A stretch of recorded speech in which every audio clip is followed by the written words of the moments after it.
Good morning. Hello, hello. London time. Hey, Alan. Yes, you're the first one. It's very quiet, but I'm 10 minutes early.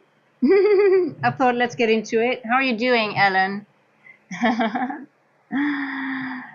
Yeah, I'm a little bit surprised because normally there are already a few people here, but it's okay. We just, have a sip of our coffee, relax, and ease into it, right?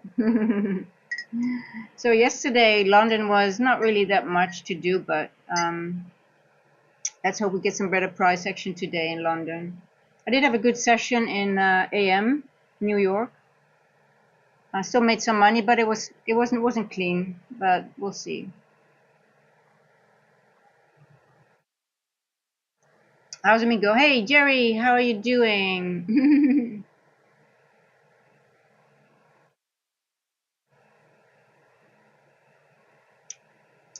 Is it bad? Is it not a good morning for you? Hey, we haven't started yet, so it's still good, right?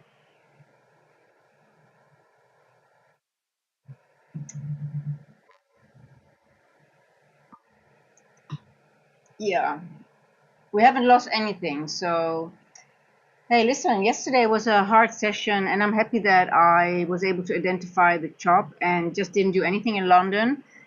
AM session New York wasn't easy either, but I did manage to get that short. And then PM session didn't really provide much. But this is the time of the year we're getting into, so there will be less opportunities, and we just have to sit more on our hands. But hey, we sit on our hands together, right? And we identify chop, and I think that's good to learn as well. So we'll make it valuable, we'll make it count, right? Even though if we can't trade. Let's have a look in NQ. I think it also will start getting less. I've made my trade for the day, entered short at. Ooh, you're already in. Entered short. Are you still in? Let me see. You entered at 23:30, right over here. Oh, you got out here. Did you use the? Are you using the gradients of the wicks? Let me see what wick this is. I mean, it used that wick perfectly. I think it's a 4-hour wick.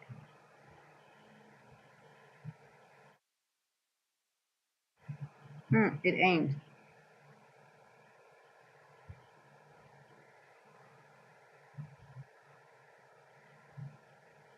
Okay, I can't remember what it was, and it needs to go. If I don't write it down, it needs to go. Well done. Nice trade. Um,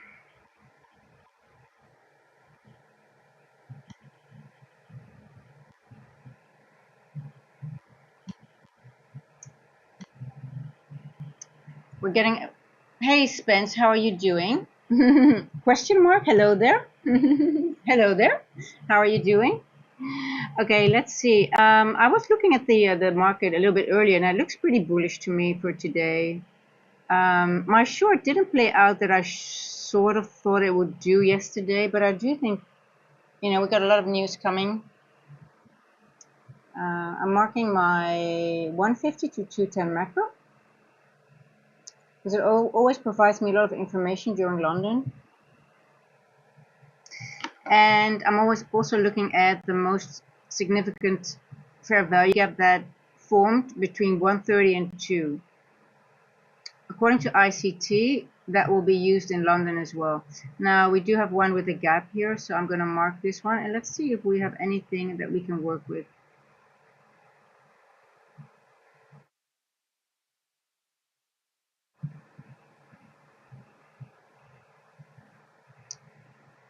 Yeah, I'm doing well. I mean, yesterday London wasn't really very exciting. It was just chop, chop, chop, and it didn't give any opportunity. But waited until the AM session, and that even though it was not really, it was like NQ on steroids, I still managed to make some money. Not a very clean trade, but still managed. So I was happy to identify the chop.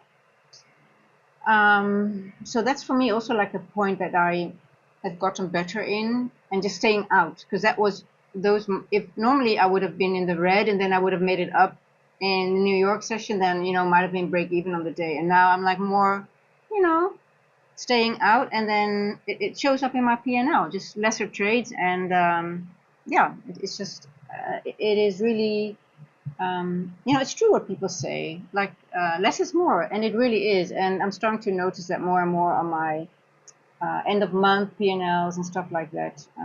So I feel good about it. Yes. I'm still a lifetime student. I'm still growing myself. What was I doing? Oh yeah, this was the 130 to first. Here we go. I don't have this one automated like the other one. Hey, Erkant, how are you doing? Everyone is back. Everyone is back.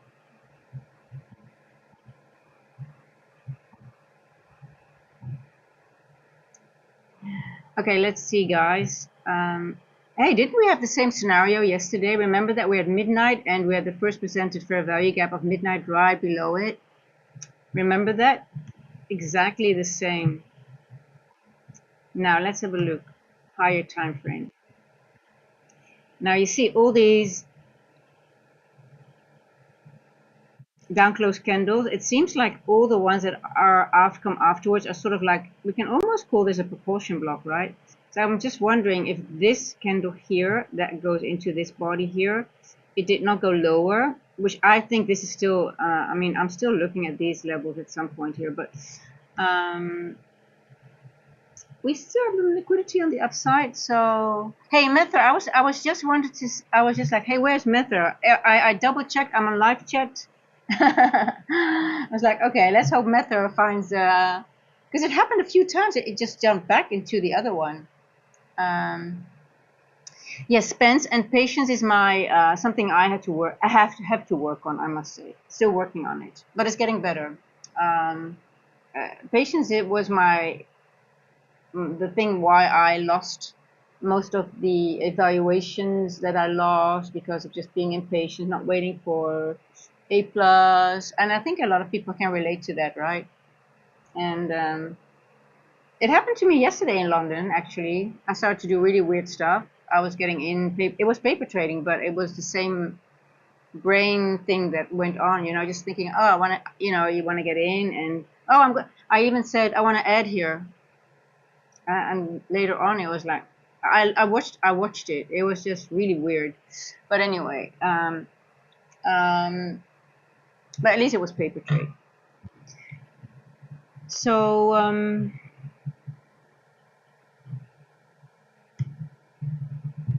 how did everyone do? Did Hey Shamo, how are you doing? Here it's already evening. How's it going? How are you feeling today?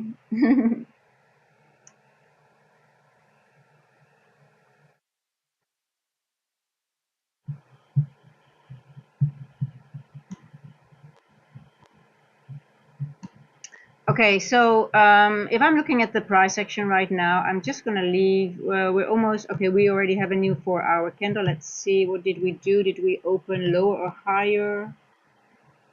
Question is, are we going to go into this wick first, or are we going to go? Because again, we've got a lot of wicks, and you know what that means, guys? That means chop chop a little bit.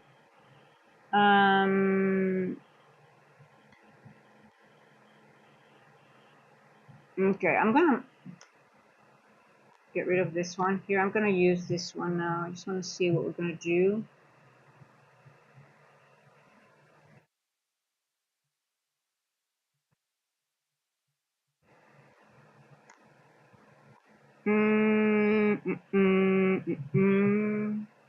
I want to see this body, this big beautiful body. I want to see the levels of this one. Where's the midpoint? Here, 0.66. Okay, I just want to keep an eye on that.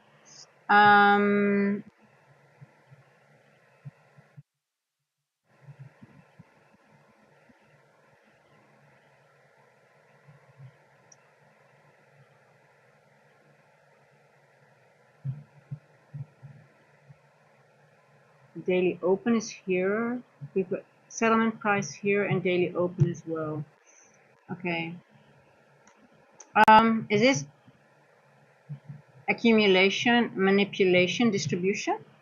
Can we classify that as such? So that means let's go to the 5-minute. Ooh, I like it.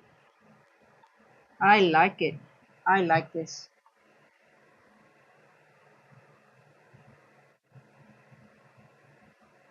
So we are already have some. Ellen already played the manipulation move. If I'm wrong, I could be wrong, but one fun. Daily open at 175. Okay, let's go. I think this is clearly AMD, but let's be careful because we're retesting midnight now. It's midnight here in the States. Yeah, I know, but hey, when you have a good trade, who cares, right? Yeah. You also have to sleep. Like I can't trade Asia, unfortunately, because I need to sleep a little bit, and that's Asia for me. But I wish I could, you know. Okay, just now there are two things. If this is AMD, accumulation, manipulation, this is the breaker retest. Did we retest? When did we retest the breaker? In the macro right over here. So it's valid, right? But the question is, are we done with the market maker sell side, buy side, because we are back in original consolidation? It's exactly the same scenario we had yesterday, remember? So it makes me sort of vigilant, like, okay, I do see AMD, but do I want to enter? This was the entrance then, again in the macro, but again, I just started. I don't enter when I just get on, and I just, ease my way into the morning. It's exactly the same scenario. We had in the 150 to 210 macro the retest, right, of the. But the question is, are we really going to expand higher? Yesterday we did not. Yesterday we entered chop, but we have a higher. We have some original consolidation here as well, right? We didn't have that yesterday. And also, what I notice is this is the opening range gap of yesterday. Now, who can tell me what is lacking? Let me go to the 15. Let me even go one higher.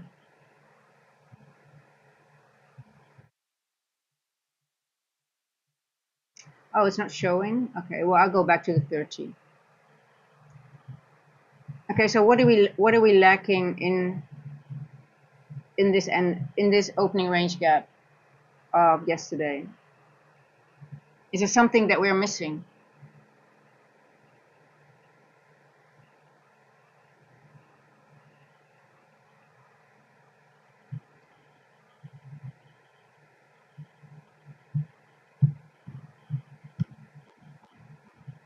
Would it be a point of interest for us to go there?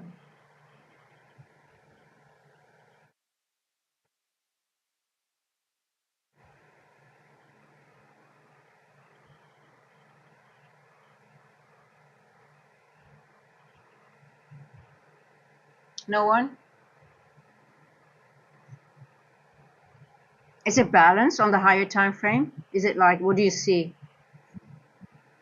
What has been going through the opening range gap of yesterday? Is it the balanced price range? Does it need any balancing, or is it balanced for the algo?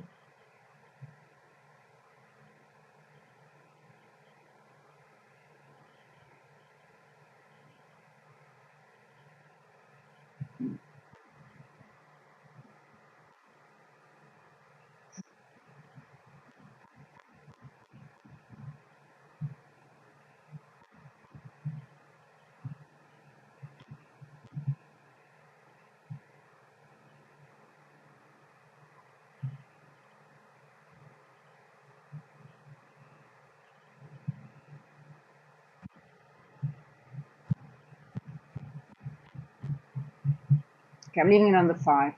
That's good.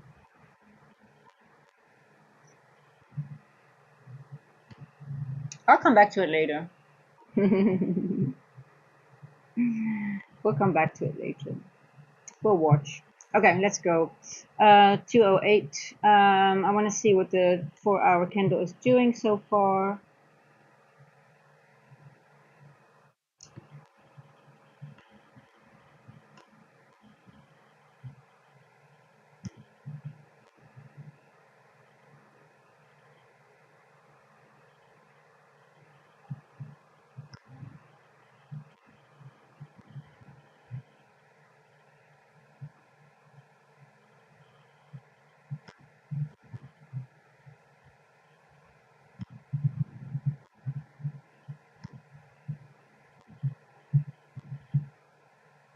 Okay, I'll have this going. Pum, pum, pum, pum, pum.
I think the way of end. I think there's an end dog here. Let me see if I can put it on automated.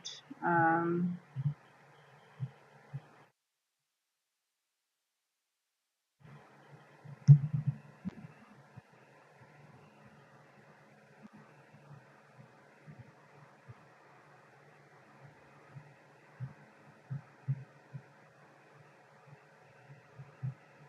no, not an end dog. This should be an end dog. Monday, 8 December. It's not working. Oh, here we go. Yeah, okay. I don't have to. I don't want to automate this. So we have an end dog here. Important level here.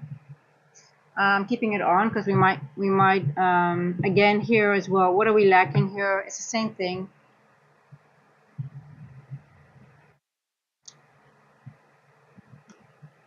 Does it need any balancing? That's the question. So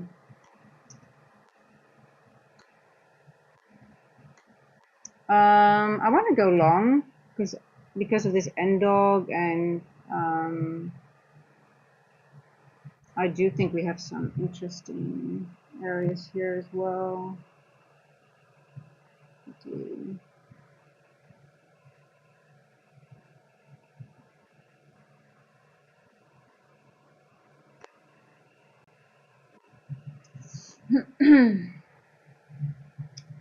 Okay, 1 hour, 4-hour wick is the same. I like that. I like that. Now let's see if we. So this wick has worked into this wick, and now it could be balanced, but let's see.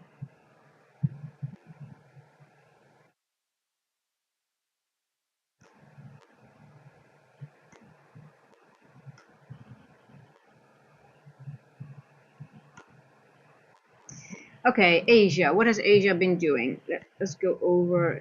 Just let it futz around a little bit. Not too interested in Asia. So we closed.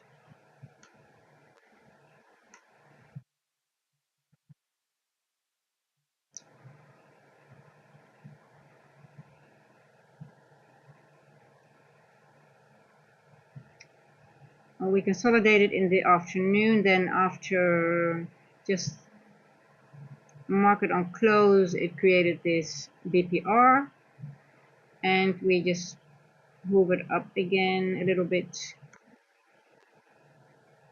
consolidated, made a move to the downside into this area here, and now let's see. Okay, now this is the first presented fair value gap of the PM session. we only have had consolidation into it, but there's no retest of it yet so far. So I just want to see where the OTE levels lie. I think it was going to be a beautiful tap on that.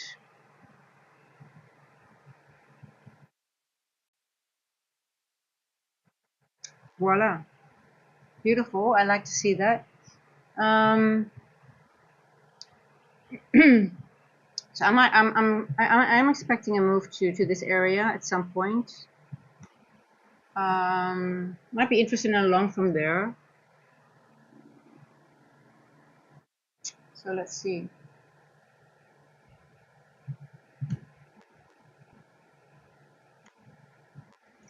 And also, let's see if this matches up with one of those levels here. What a coincidence! Matches with the volume imbalance as well, but not with any of these wicks. Okay, well let's see. I know it's we have a large wick here, so I don't know if we're going to reach this anytime soon. Because when you have a large wick, that means a lot of imbalances. That means time. But let's see what it wants to do. It doesn't seem to really want to go down at the moment. We do have this end dog above us, which also needs a retest. So let's see what price is telling us. Oh, I like this as well. I think we're going to go up to this level here, 706.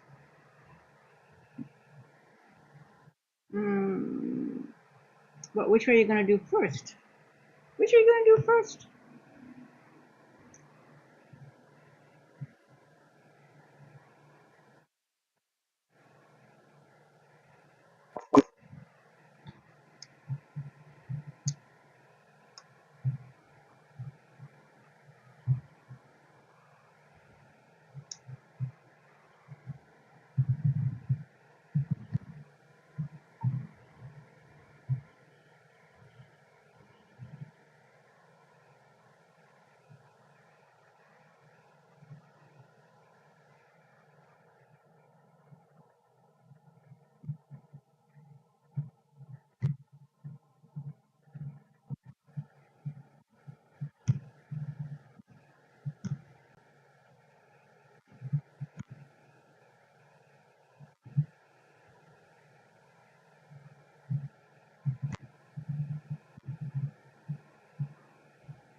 Let's see, were any change in the news? The ADP weekly employment change is still a tentative for today. Then we have the JOLTS openings, JOLTS job, red and orange. And then the 10-year bond option at 1+1. So that's why I'm not trading the AM session New York. I'm just going to skip that. I'm just going to do a PM session only. I will watch it closely because I don't know if the news, I can't remember if the JOLTS and the 10-year bond auction have been together at the same. I don't want to miss a good opportunity though.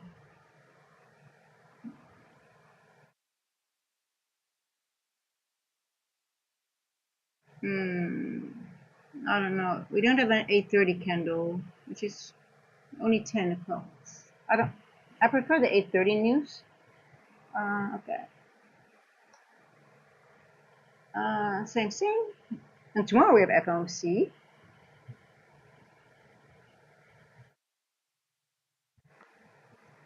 FOMC baby. Get 2.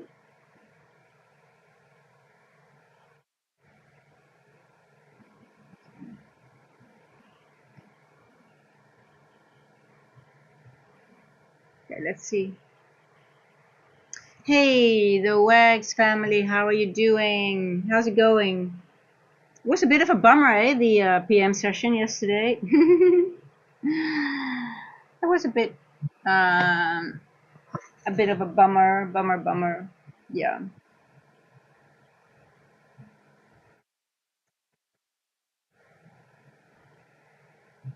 We sort of have a similar thing. Well, I don't want to say similar, but it looks like we might have to be a little bit more patient for London as well again.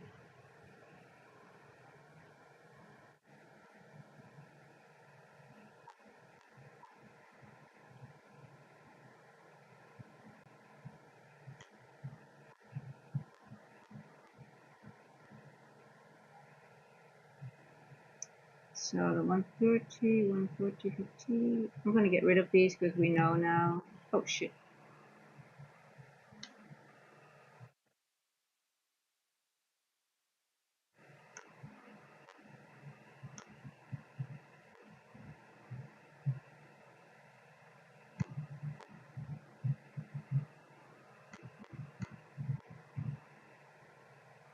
Did you trade already the Wags family?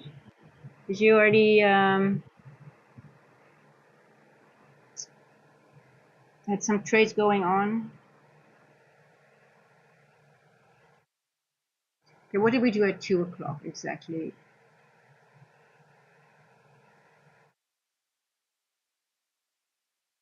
2 a.m. Hmm.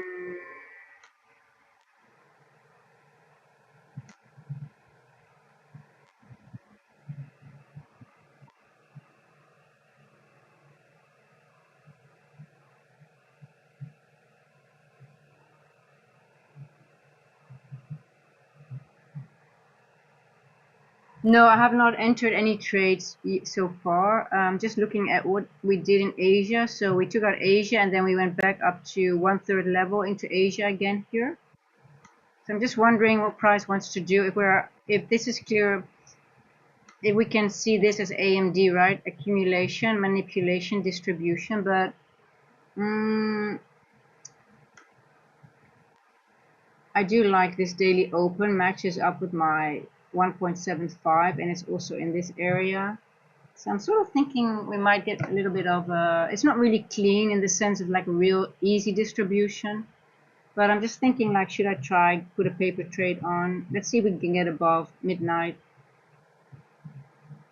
We already retested this back and forth. Yeah, I think I might like to have a trade up to this level here, maybe even to here. 707. How many points? 15, 25. Okay, I don't mind doing that. Um, it's 220. Let's see. It's giving me some bearish vibes, to be honest. So I'm sort of like looking at if I look at the 4 hour, I see this large wick here still. So I'm wondering if price wants to go into this wick before it wants to go up. We've got an end dog here, which is a 1 hour gap here, right over here. So, I see things on both sides at the moment. On the 1 hour it's bullish, more bullish. On the 4 hour it's bearish.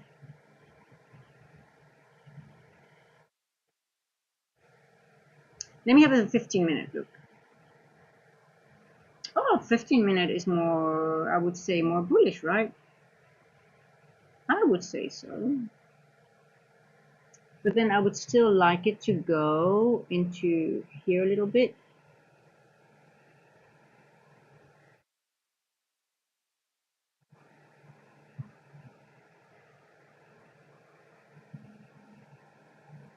$22.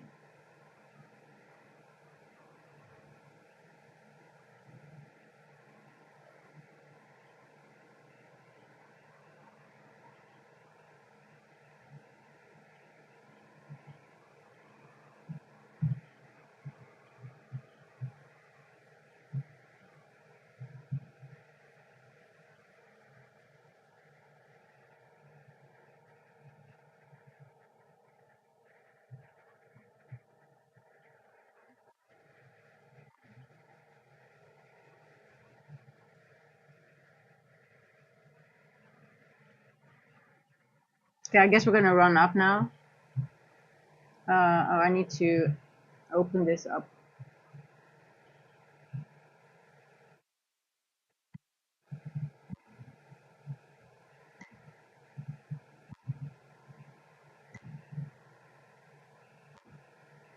Not in anything yet.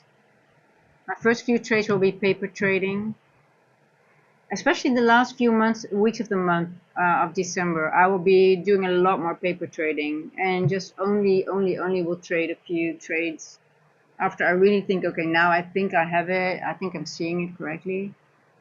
I just really don't want to give any money back this year anymore. Getting very greedy.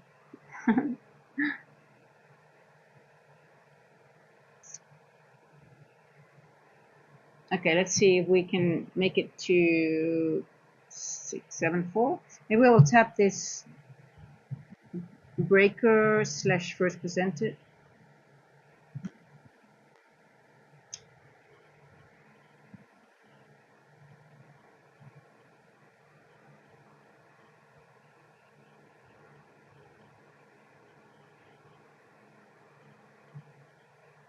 I don't know if we are,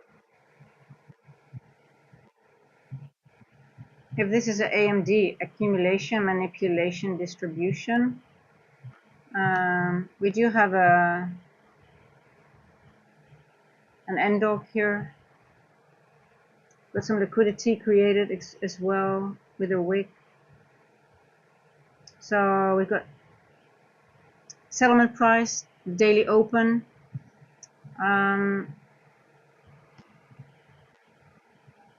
See, I like what I'm seeing here because it has not tapped. It left the daily open on the 1 minute. It has not tapped into it. It left this open here, this little wick. So I would like to see it go up here, or maybe even into it.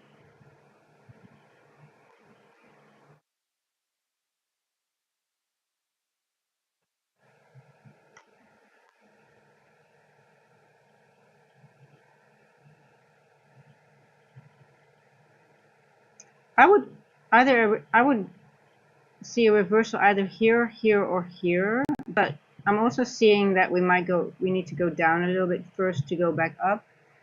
So we have to sit on our hands again, wait.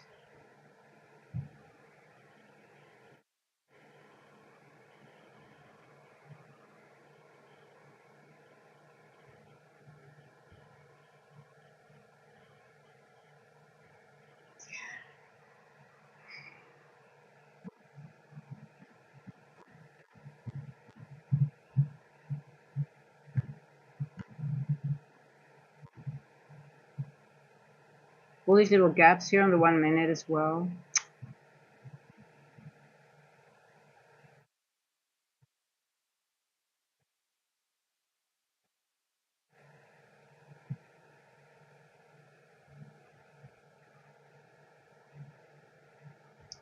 Seven.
Chop, chop, chop.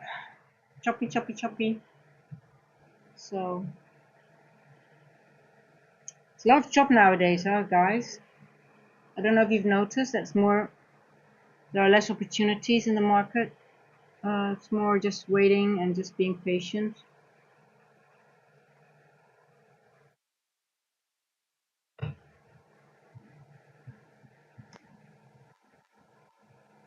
Um,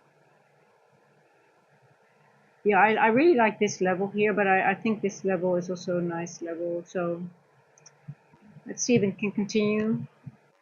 So reversal, first stage of accumulation. This might be the second stage. Um, Method, yeah, yeah, also because all these experienced traders, they just, they check out after November already. I think it's sort of like I think I have been watching the markets, but I do think we had a couple of center rallies, and it was like not every year like this, but it's sort of like, you get into it's like the first quarter of the year is like the AMD, like the accumulation phase. And then the second quarter, you get the manipulation, and that's why a lot of experienced traders, they just, they skip the whole first quarter. Um, so I guess sort of like it can be, but it's been a tough year generally speaking, I think. So, but I can't remember that I had to sit on my, well, but I was more impatient as well. So I didn't sit on my hands as much. I would still stab, stab, stab, and use 1 minute CISDs and stuff like that. So it's also, I changed myself. So it's a little bit difficult to say because I don't know if I might have just still, and at some point I also didn't recognize chop. It was for me just, I had no idea what I was looking at. It was just like you have a structure, but you leave out the if then statement. So it's just a model, but a model is just a pattern, but you need to have the higher time frame. So maybe it's also, me also just not knowing it at maybe a few years back, to be honest. So it's a little bit, I can say very easily, oh yes it is, but I I don't really know if it's really always like this, but it's high probable because it's sort of like where, especially if the yearly objectives have been met, what does it do? And ICT has said, but I don't know if he's correct. He says that the high of the year is in, but who knows? We're gonna get another run, right? I mean, we still have a few weeks to go. Um,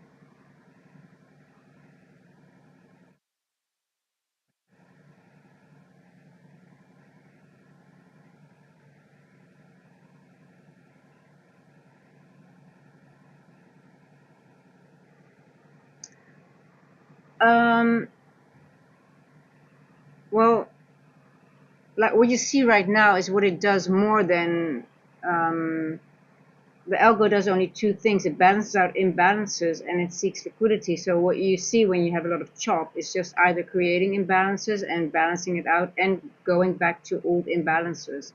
So it's more now doing the balancing out the imbalances than seeking the liquidity. That's why you have lesser of the distribution moves, the larger distribution. Let me rephrase it. The larger, so it's small moves. It's more, consolidating, time distortion. So I don't even. I mean, I never take volume in consideration, to be honest. Uh, so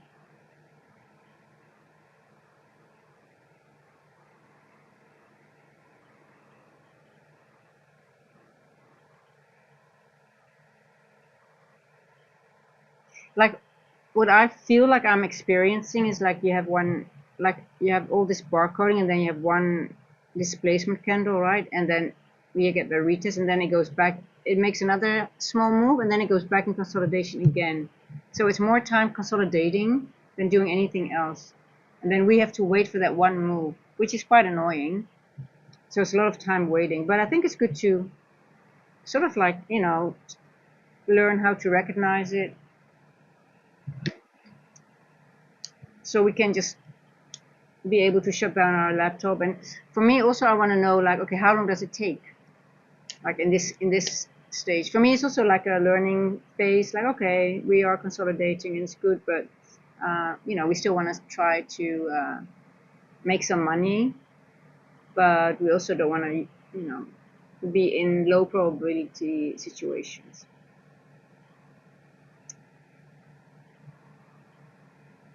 So this is a very important time to journal. It's boring, but I think you learn a lot, and you'll recognize it also sooner when, in a time that we're not in continuous consolidation, you'll be quicker to recognize. Oh, okay, consolidation. You know what? I'm not going to trade this. I'm going to wait, and then you'll save yourself a lot of headache and losing accounts. So.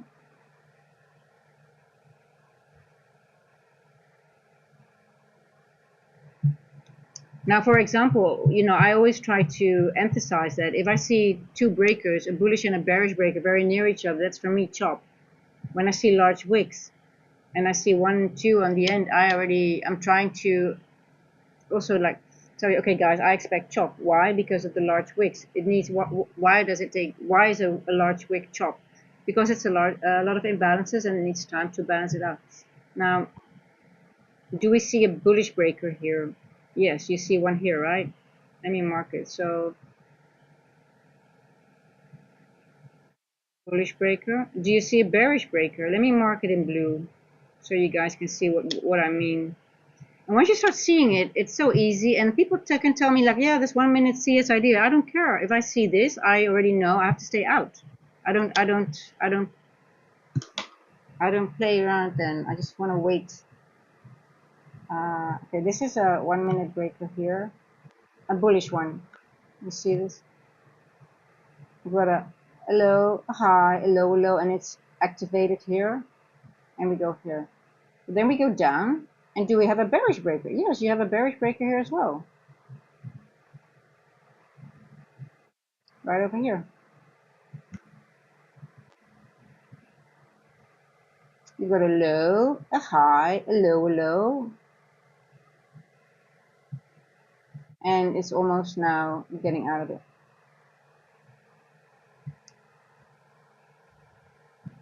So when you see two breakers, if you can identify two breakers in a very short area, you just know you have to be careful.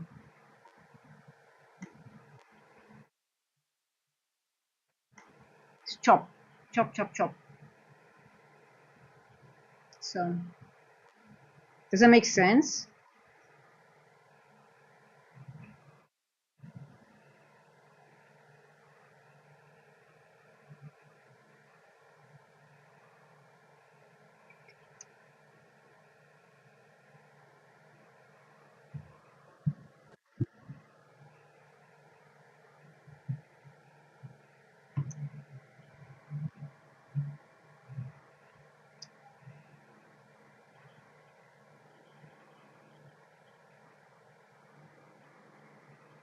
I'm not looking for anything at the moment, Ellen. I just see chop. I just see chop, but I see a long and I see a short. I see two levels, but I think it needs to go into the 4-hour wick to the downside first a little bit to go up. But yeah, we have an end dog here, and I see on the 15-minute a beautiful breaker here.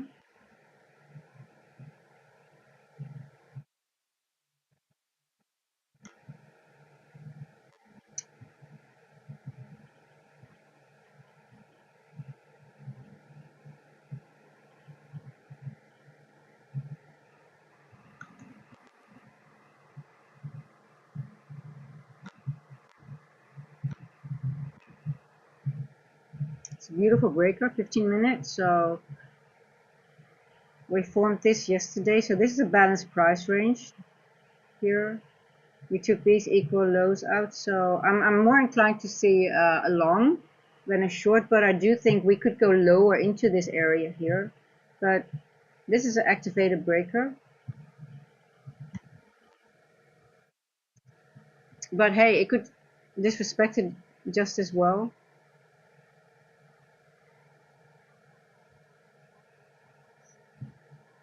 I want to see how we're going to react in this area. So if we go lower, like if we go to the 4-hour, I just want to see how it reacts in this wick.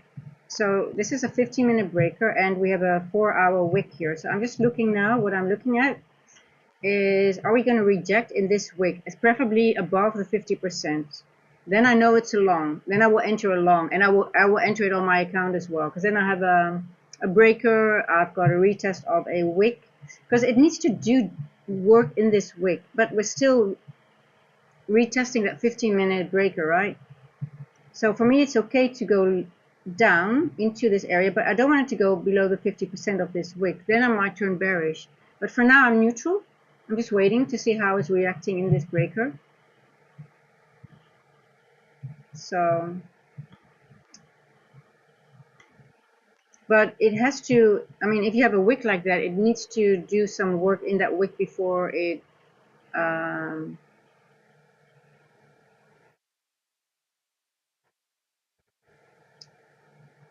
before it can go up.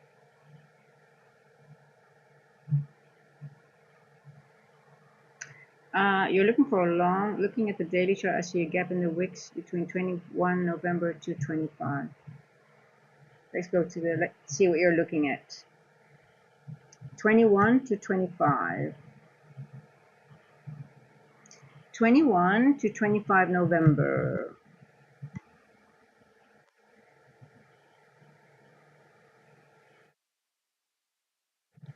It's more down.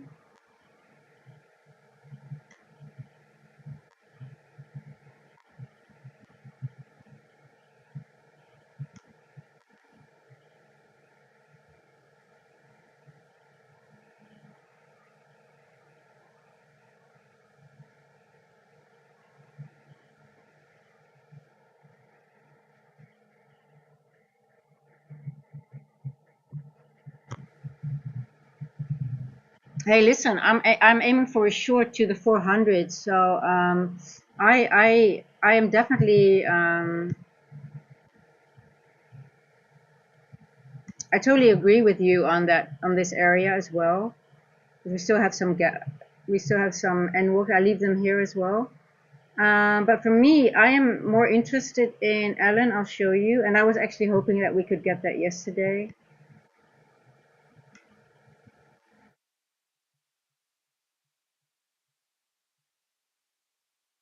For me, it's this area. And if we go lower, I have to reassess. But for me, I have some confluences right in this area.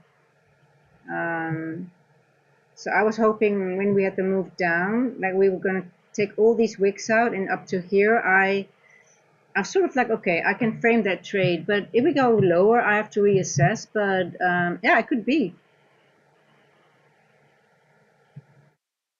No, it still makes sense what you're saying, Ellen. It's not really something weird you're saying, because it's still we've got a lot of end walks there, and if you look at them here, also the one you're pointing out, it makes Sunday.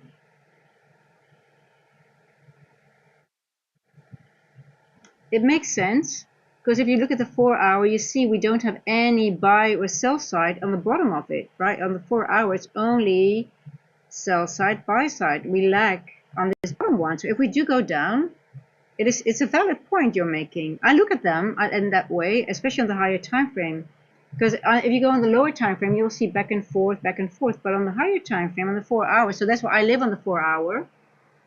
I still see some imbalances, and if we put on the, let's put on the IPDA on the daily. I'll show you guys how I look at higher time frame.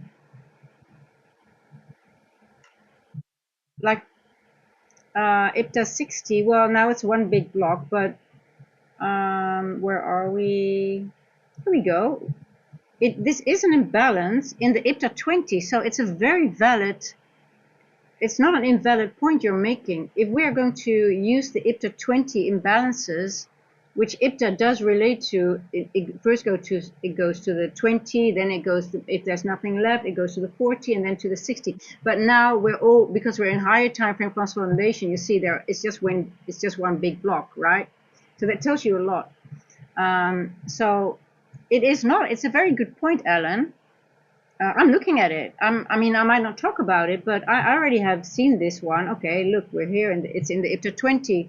So, like, if it would go down, um, it's a very. I've already seen that that one is lacking higher time frame. Buy, was it buy a sell side, or I have to look. But there, the bottom area is clean, has nothing. So, and it's in the IPTA 20. So it's a valid, it's good that you saw that one and you keep it in your you know. And on the IPTA 40 we have these equal highs, relatively equal. We've got, there's a lot of things going on, but you know, it's getting less and less. You really have to look for those imbalances now. Like I said, it's not really about liquidity anymore. It could be when we go higher and we could take these out and this out, but we took out liquidity here on Friday. But now, what have we done now? Now we've just been, yesterday has just been an inside day. It's just balancing out imbalances. There's no liquidity really taken. It's all only session. It's just minor, but it's not really. So if we do take out liquidity, I wouldn't be surprised if we're going to take out a lot of these wicks. And then what happens here? Here we will stall because it's a larger wick, right? So it will not take out this liquidity at once. It will stall here because it's a large wick. But we have a lot of, that's why I put all these N walks here, because I need that information. But no, it's a good point, Alan. Uh, it doesn't matter if it's an MQ or MNQ. It's an IPTA 20. If it's an IPTA 20, you look at it. And you know, we've got some large, we've got FOMC coming, we've got jolts coming, so it might make large moves. Who knows? So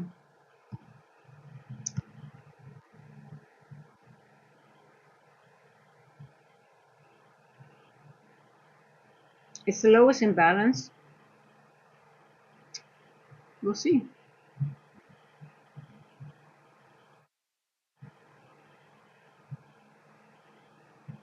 Okay.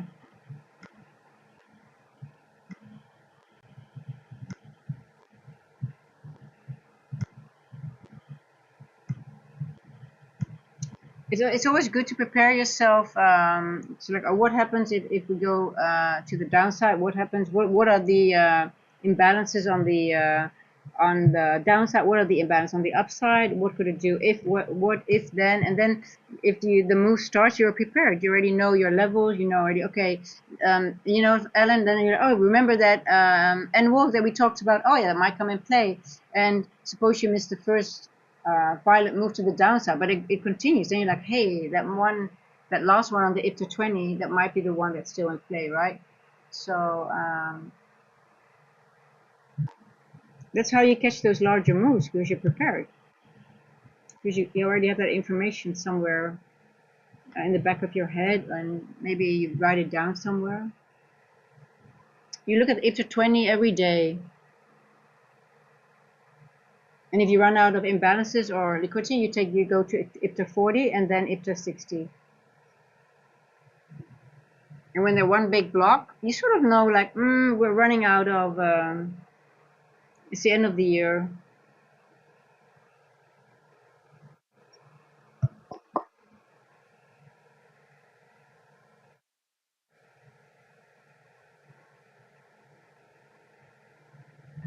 Okay, let's see. Let's see.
It's a little bit boring again, right?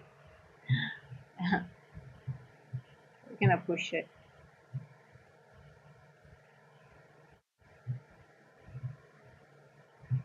Let me do a poll. How many people are here?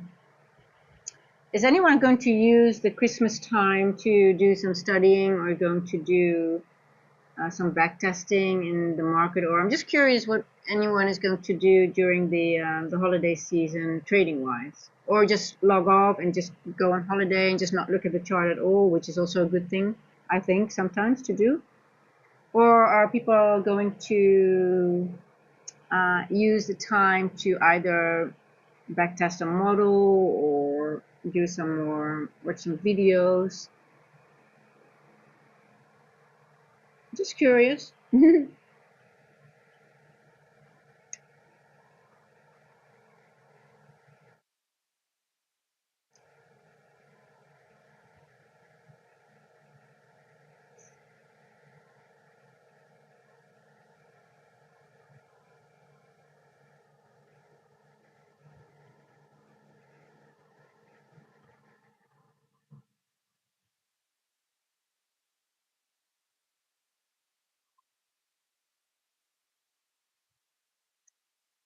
250, we got a new macro.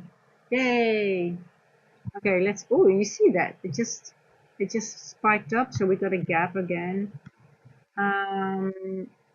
Okay, we did go into this one here, but we did not reach the, did we take out this level here? What is the low? 6525, 67. No, we did not.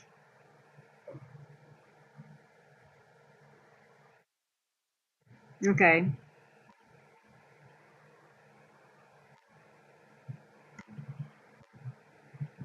It's the first two candles of the macro. Let's see. We are higher now. 250.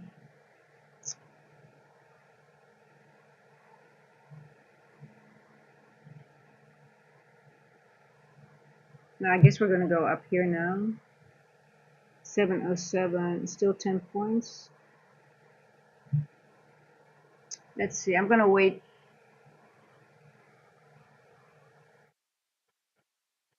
I'm going to switch on the fan. Hold on.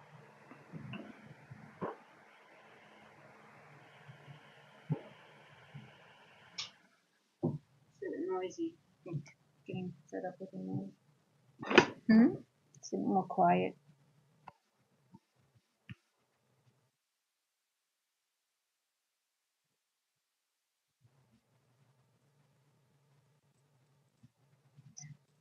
Okay, let's see. What are we going to do in this macro? Macro time, macro time.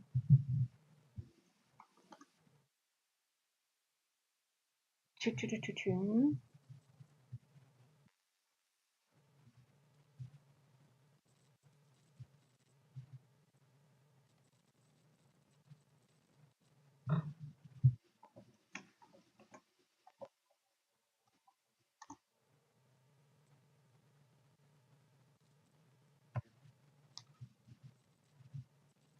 Oh, you're going down.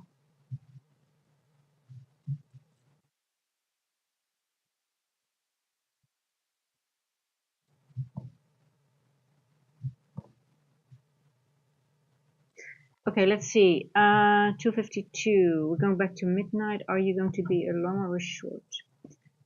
Um,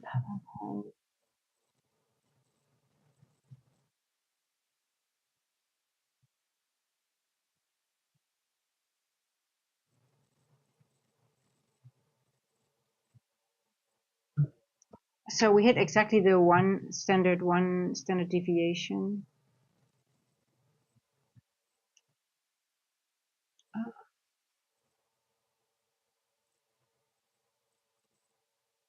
53. Oh, the wax family. This is your level. Are you short? Did you go short here? Because you mentioned this level as a reversal, right? Just curious. 'Cause I'm I'm a little bit more long bias for a little bit more up to the upside, but it did hit one standard deviation. So are you short here?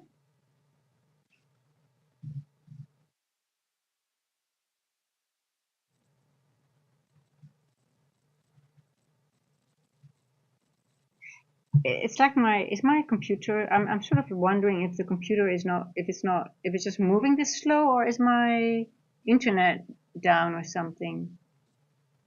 Because I don't see the candles moving at all. Is something wrong? Let me see OBS. Everything seems to be fine, but why are the candles not moving? Are you kidding me? Are you guys seeing the same? There's no movement. Let me check gold.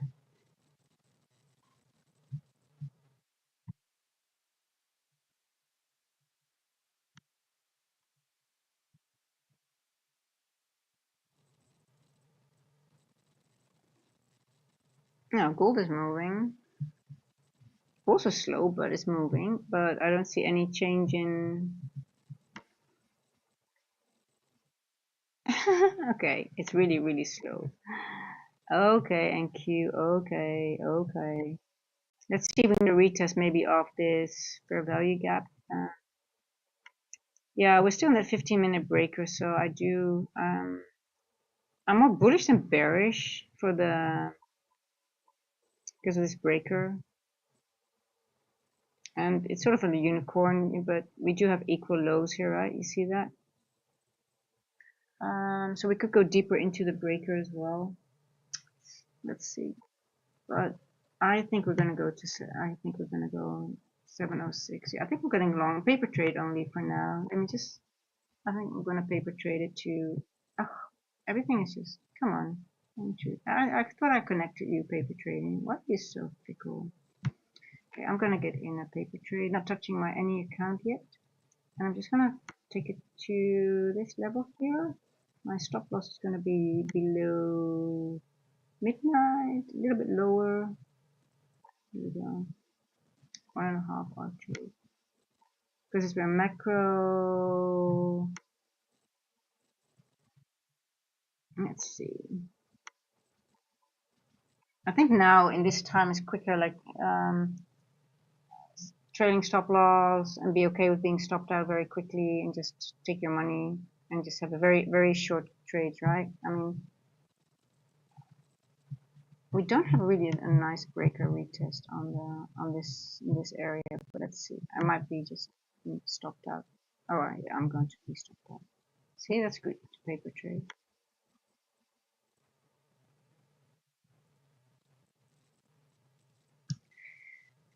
Okay, midnight, come on.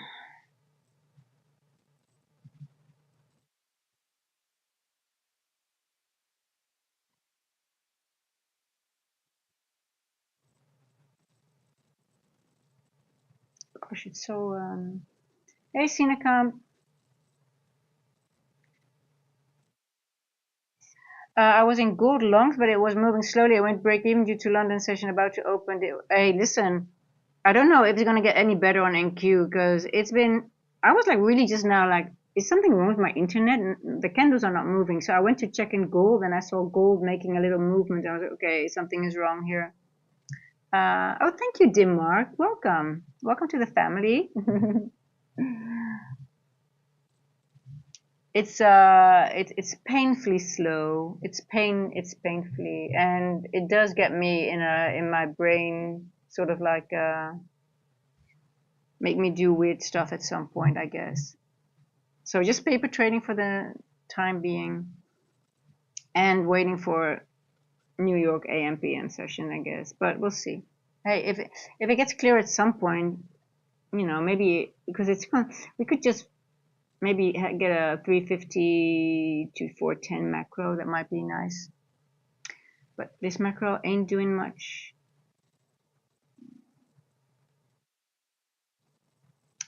This macro doesn't really do a lot yet. But I wanted to see go up here and maybe even here and then go maybe down into this range. Let's see.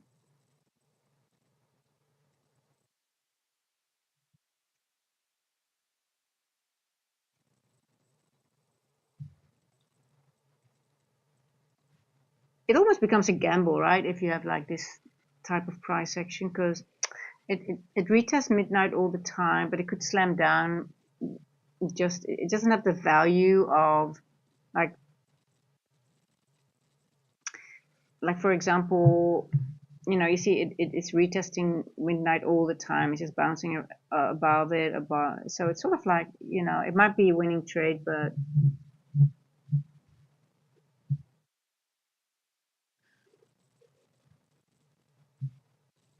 I would never enter this on my normal account.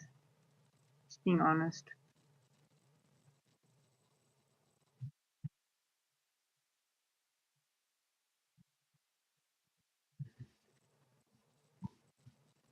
See, it left the some lows here, and this is the first value gap. So I think it could also retest this. It could also retest this. It's sort of like a toss.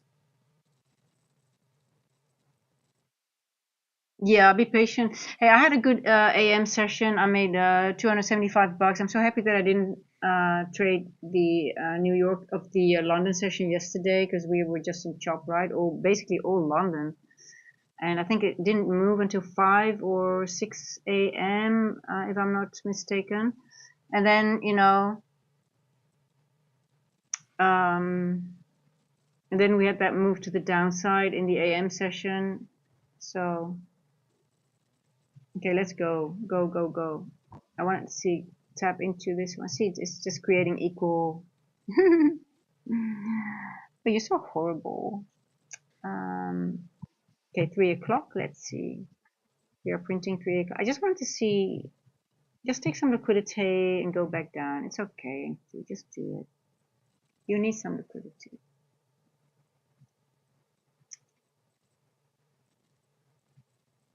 Yeah, it's really testing. If you don't have patience now, like you better learn to get some, and or use this time to learn how to get it. I mean, uh, don't trade Monday, New York Open. Hey, listen, I always trade. I just look at the market, to be honest. It just depends on. So I'm not gonna. I used not to trade the 10-year bond auction, but I'm gonna watch it today if it's still bad, because my stats were really bad when there was. It's a yellow folder news, but for some reason it was just not favorable for me. But now because yields, you've got some other news combined with it, so I'm just sort of like, I'm gonna watch it, but I'm just gonna only plan a PM session stream. I just like PM sessions a little bit better, to be honest. If I'm honest. So now I'm just gonna stream after 1 o'clock. Yes, but I'll have a look. Hey, it wasn't for a new no news Monday. It was quite the steroids, right? On yesterday, it was there were some good news in the AM session. Yeah, I think you always have to watch and just if people say, I don't trade no news Mondays, well, you miss out on a lot of good trades, I think. And sometimes they are shitty, it's true, but not always. We had some good moves.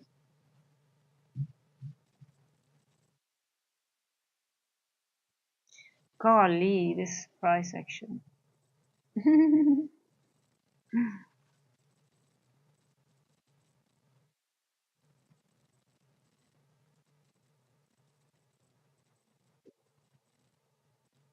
Okay, so now we're above the 3 o'clock. We are above midnight. We retested. I do like to see like a wick like this to midnight, but is it like a really, can we consider it a true retest? Is it like, okay, is it going to move now? Like, um, let's see. It needs to go over that London high before 303. Oh, it's 303. Let's see.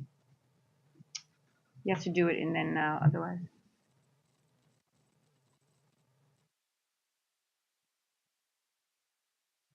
Oh, there we go. Okay. Let's see. I'm gonna trail my stop. No, I don't care if I'm being stopped out in profit.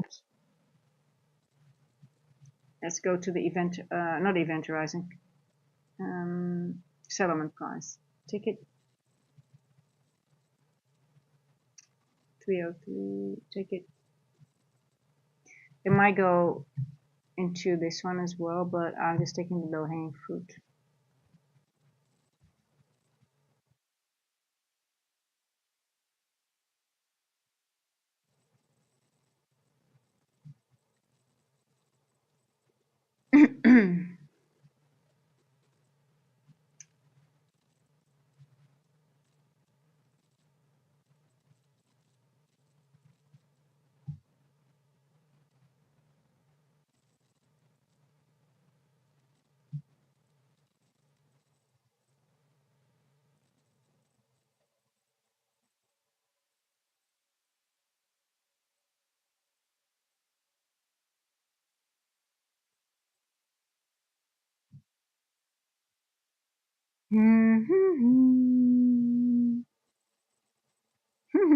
You bastard.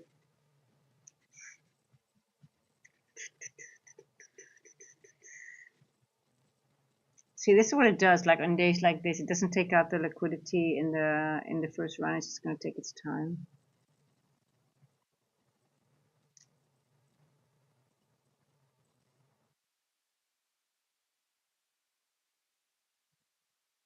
Okay, we got the first percentage fair value gap. Truth detective. Oh no, did you must a trade? You mean did I go? I had to go into a trade. It's a paper trade. Yes, I had to. Did I miss? Well, you did not miss anything because if you want to trade, you should trade, but it's low probability at the moment. I'm not trading my evals or my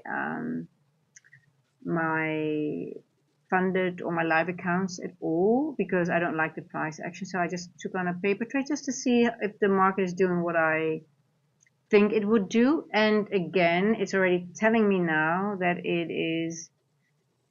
it might go there. So I have this level. This is the settlement price, which is a very good point of liquidity that normally the market grabs during a macro. But you see, it did not grab it now. It might take it now. But let's see. Sometimes if it's really weird price action, it just sticks. It goes 1 or 2 points below a level, and it just doesn't take it out, and you have to wait for another macro. It could be like we're ending it. We could be in that situation, but let's see. So I journal it like, okay, if I would really, if I, at some point, you want to trade, but there's so little opportunities, and I'm like, okay, was this now? Actually, to be honest, I like this that we are retesting the first percent fair value gap like this with a wick. I do like it, but do I like this wick, lower wick? And no.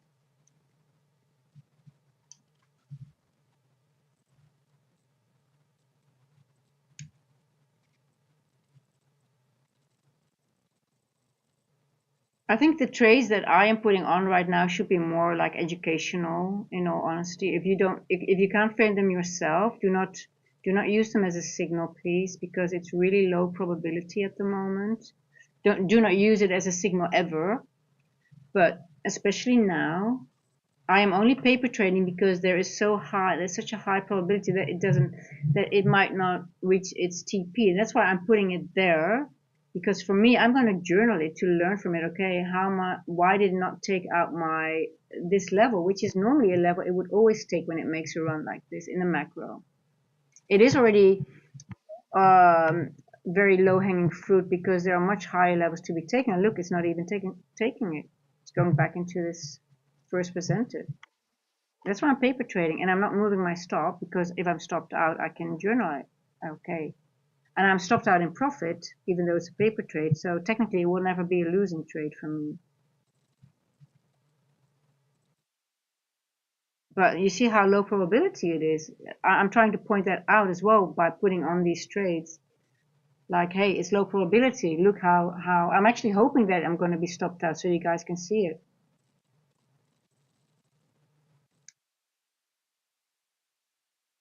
There you go. Stopped out. It didn't even reach 1.5. But it might still go there now. Let's see.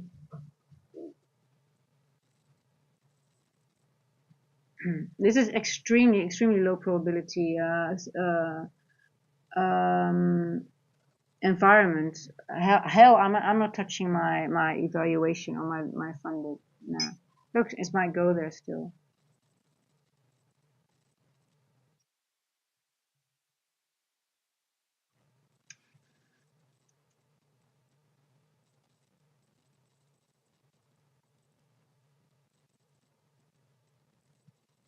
So, well, Cinecamp it is. I put it on for you guys. It ticks. I don't prefer ticks, but I don't think it's really valuable for anyone to see the money amount. Um, Especially because I am a distribution trader. Sometimes I have 60 to 100 point trades, so it doesn't really. It doesn't really. It doesn't help anyone. I think it's just more distracting. I believe. Um,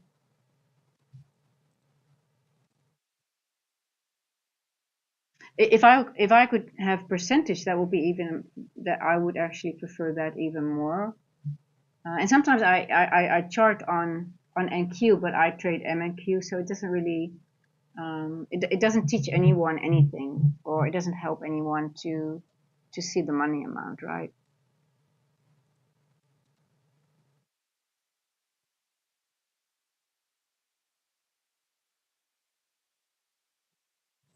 And also, by my in all honesty, I don't even look at my. I know if I'm green or red, but I don't look at my P&L. I really have to check it. Okay, how much am I up today, or am I green? I don't want to look at it on the chart as well myself. So it's just like, okay, obviously I know it ticks is just divided by 4, right? So if it's 400 ticks, it's not really difficult. But um, I think it's just less distracting because people get really like obsessed with the money amount. It's sort of like I want to get away from the money amount because that's something I think that's less important, especially as a start when you start trading. It should be more about percentages and building the consistency.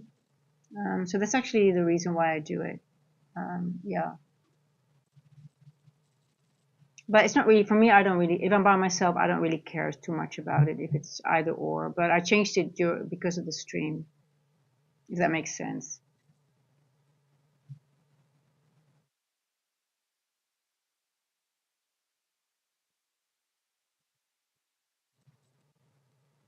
So you see how it's building liquidity. It didn't take out this liquidity level, so now you already know.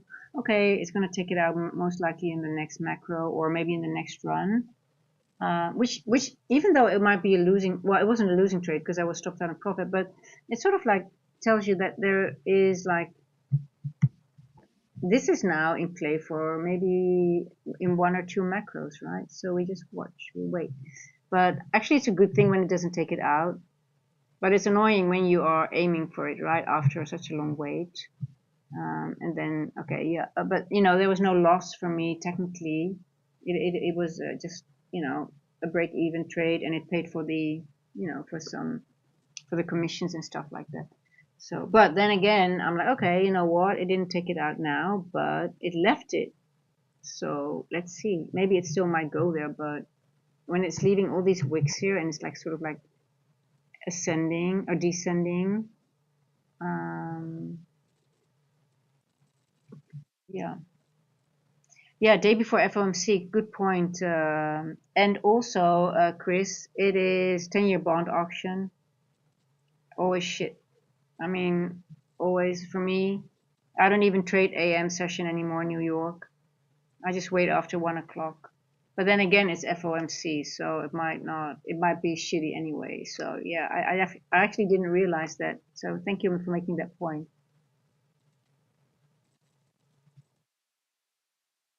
Yeah, and CNET camp. I think also when people are new, they are very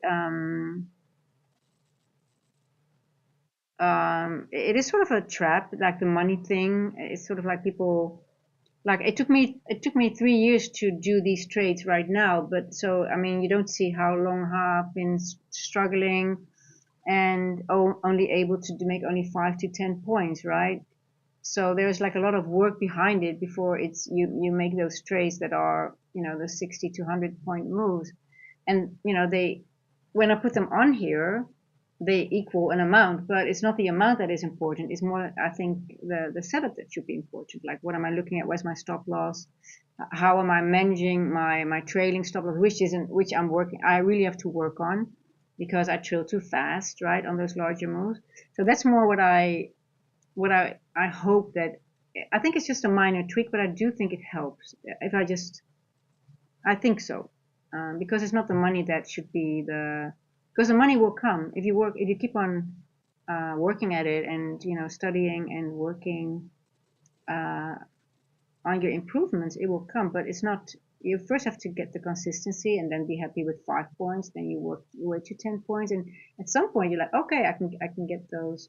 And sometimes I also just trade a micro and not a mini. But so then, even though it's 100 points, it's just micro money, right? So yeah. So that's the idea about it.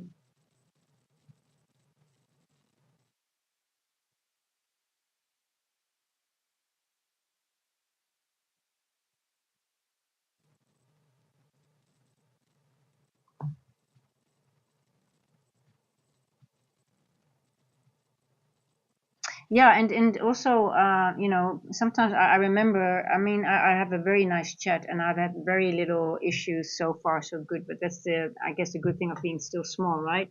But there was these specific people, and they were always asking for your win rate, and I'm like, okay, tell me, what do you learn when I tell you my win rate?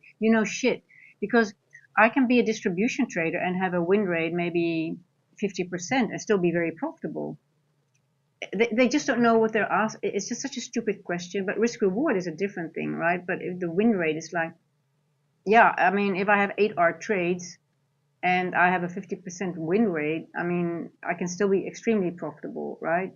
Um, so it's such a stupid question, and actually irritates me, because there's people that haven't, you already know, they don't even know what they're talking about. They're just trying to, you know, get people riled up, and it's just I just I just don't have the patience for that kind of questions, because it doesn't make any sense. It doesn't really tell you anything if you don't know how it actually works, how win rate actually works.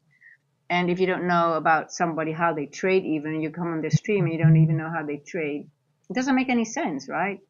But R to R, if you watch someone's, okay, what's your R to R? And I love it when people, if I would put on a trade and I forget, if I don't check, and the people, hey, well, what's the win rate of that trade? There was someone, and that I really liked that question. I was like framing a trade, and I had TP1 and TP2, but my TP2 or TP1, when I took it off, it wasn't clear what my R2R was. And somebody in the chat, and I don't know, I think it might be someone that's here now. He said, hey, what was the R2R actually for that one that you took off? I love those questions. That makes sense, right? So yeah, because you can frame it on your longer trade, but what was the first one? And those questions, then that tells me that somebody's paying attention. Like, okay, that makes sense, because what if you get stopped out in profit and you had that one already taken off with a lower R to R? That takes away from your pool trade. So that question makes a lot of sense. So I love those questions. That tells me that people are paying attention in the right way and really want to, learn. But what's your win rate? What the fuck cares what my win rate is, right? I mean, you need to know me and know to our trade and have everything R to R, then you can make sense of it. So yeah, guys, so don't ask me about my win rate. No, I'm just joking. You can ask about my win rate, but make it an intelligent question in an intelligent way, but not just like first time here. What's your win rate? Yeah, what's your win rate then? Tell me. But anyway, yeah. Expectancy is interesting. Oh, is it? Okay. Yeah.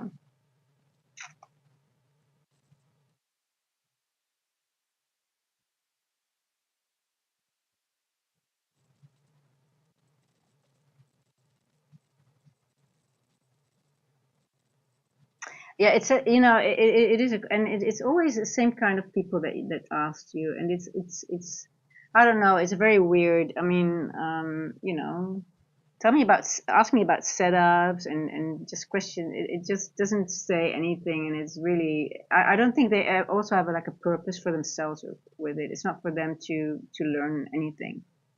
It is actually a question to sort of like to distract you in a way, and sort of it's a weird question. But anyway, those people are not here anymore.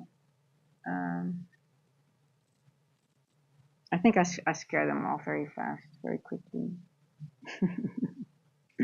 I'm very lucky. I consider myself very lucky with the chat that I have and the people that have joined the. But hey, I know that once you start really when you get a little bit bigger, you get some.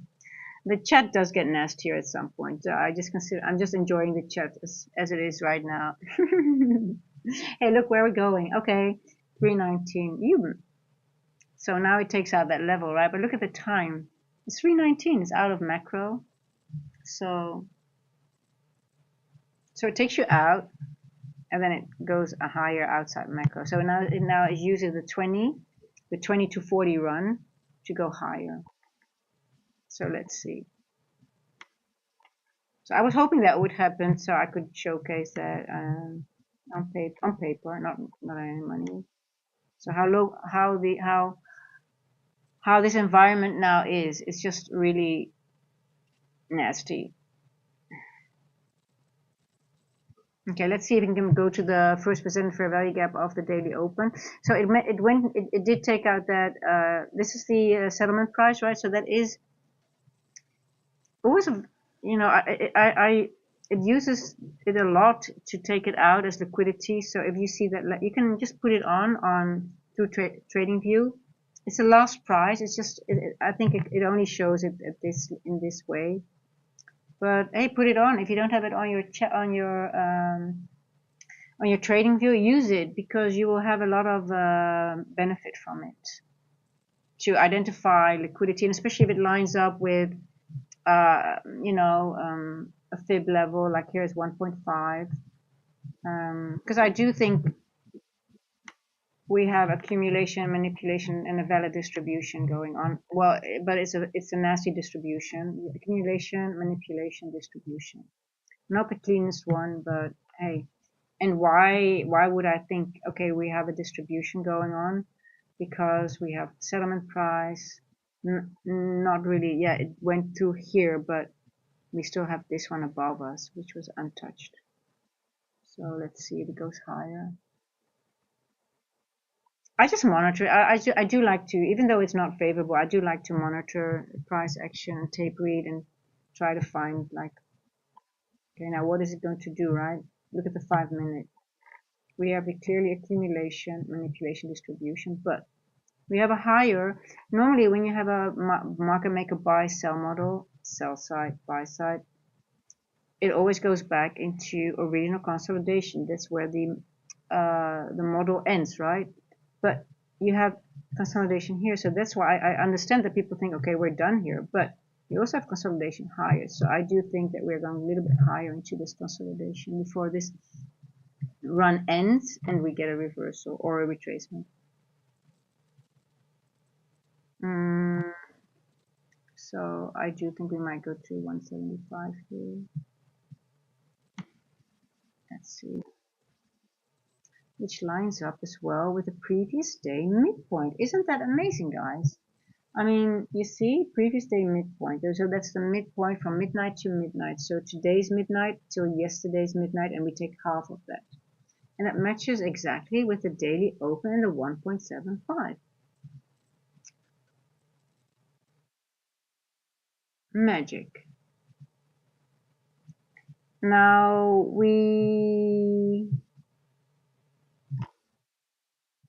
Asia highs here. And I never answered the question, like why is there a reason for us to go back into opening range gap? I asked a question early in the session. I'm not gonna spoon feed you guys, too easy. But does it need to go inside? Does it need rebalancing somewhere?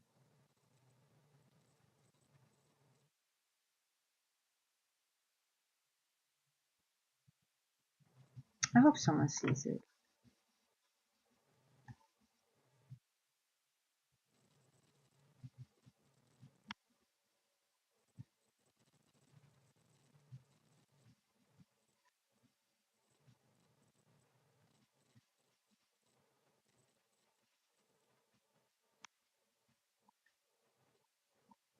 Okay, let's see. Can we frame another trade? Let's take the 2240 run, right?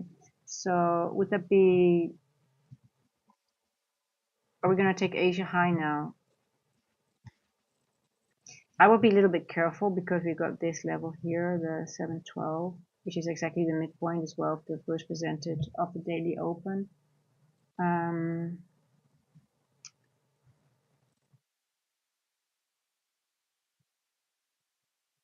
Hey Gigi.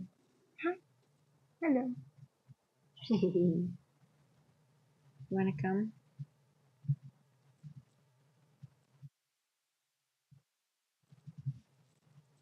Hmm.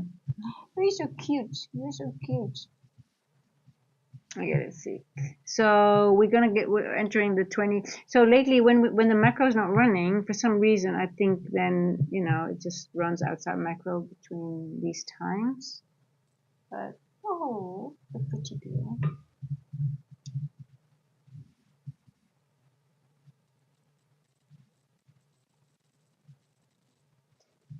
So break even on paper, but it did run, but it just was not very clean. So I have to journal then. Okay, it took me out. It took me out in profit.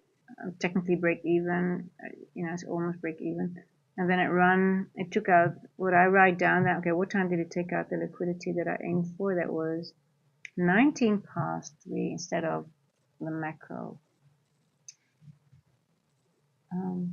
Important information, right? And then it went higher into the. So it's taking out liquidity outside macro.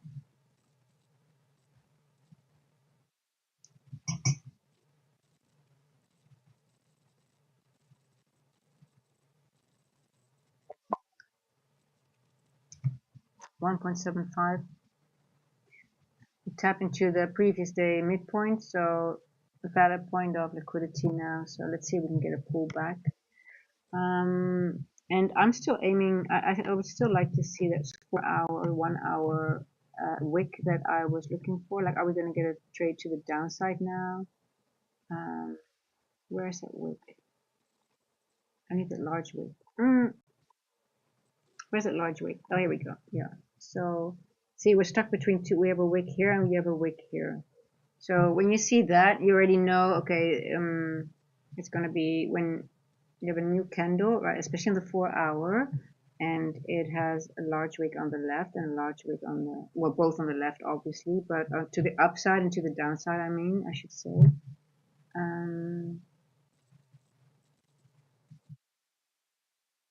It's just going to go back and forth for a while. Get this price action. So that's how you identify chop. Wow, look at all those wicks here.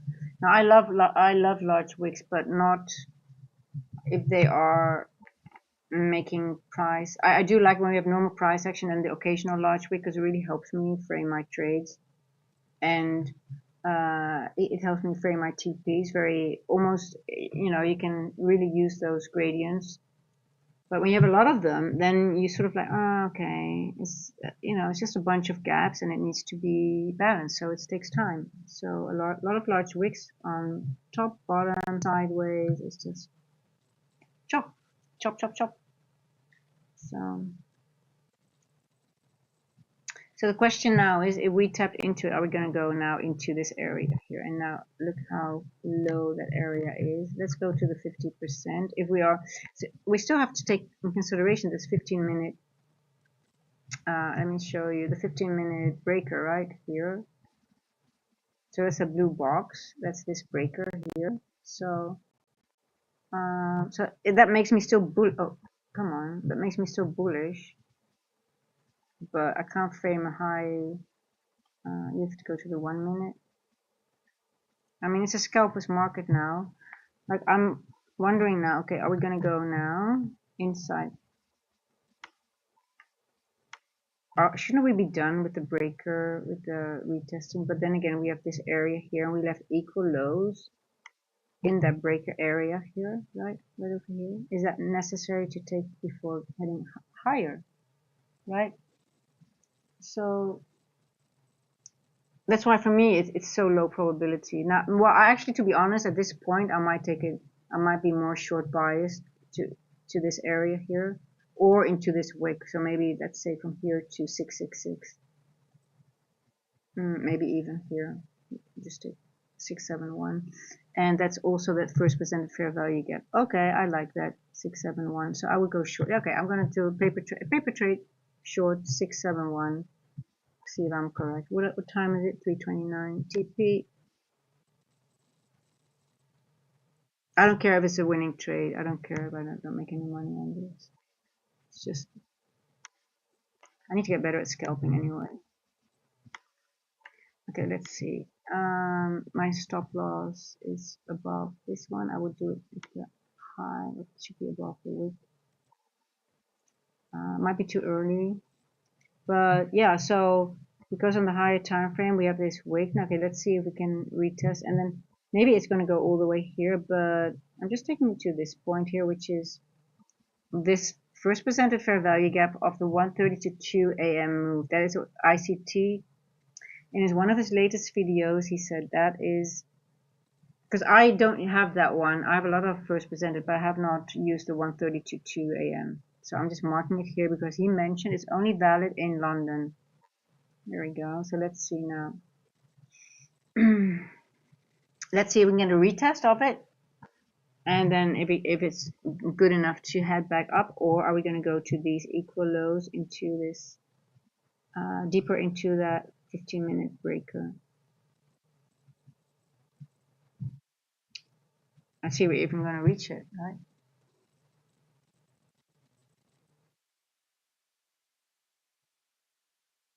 Yeah, I'm not really in. I mean, I just like I'm got sort of used to the larger moves, but hey, I don't know if I get my distribution moves. Yeah, I don't like the 1 minutes because you know what? It doesn't help you. I think 1 minutes, especially in chop areas, it doesn't help you define the chop. It just sort of like really sets you up to be. Um,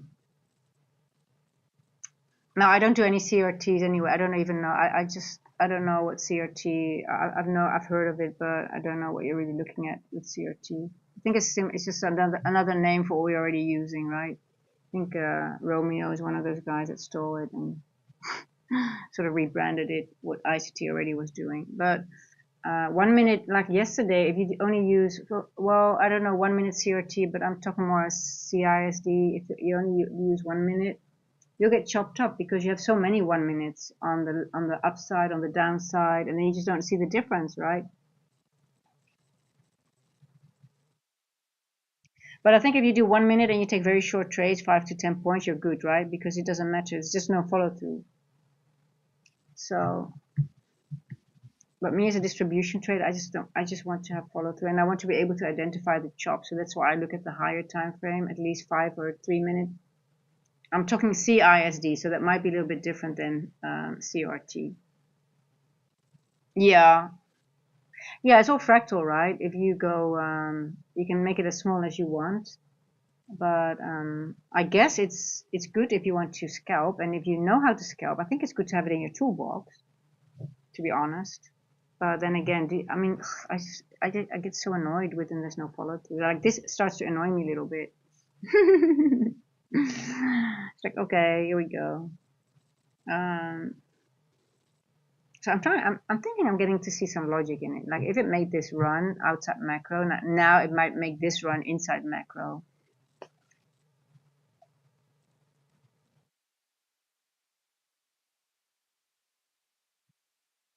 Yeah, so yeah, but if you just scalp, I think it's perfect to use it on the 1 minute. But for people who are just learning it, I think they should be taught. I think it's good to learn, teach yourself. Okay, you know what?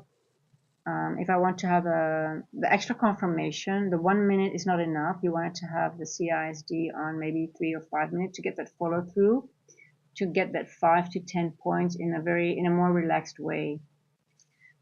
Because what you see happening when you have that CISD on the 1 minute, for example, on a trade like this, it just, you see it here and then it only runs to this, right? So you have this little area, let's say you calculate it from here 705, but then the wick goes to 712 and that's it. And that's very, I mean, stressful if you're not really, when you only have this move. And that's what's happening in chop when you go back and seek and destroy. You just have these very small moves, and on a 1 minute you can consider this a CI, change state delivery already. But then the move is technically it's just so small, and before they get in, especially starting people, it's just 7, it's 10 points, but you don't get in here, wait for a retest, and then it's already gone, right? So I try to not, when you're experienced, it's fine to do that. But for people that just start out, I really think it's better not to focus on that yet, unless you really start recognizing the difference. And you want to try to, I think it's very important to be able to identify chop. And when you just start out, you want to stay out of chop. I think that's, I mean, for me, I lost most of my accounts and money on this, not being able to identify these areas and, stabbing at it, trying at it. Oh, now it's going, and it's not. And sometimes chop, takes a few hours.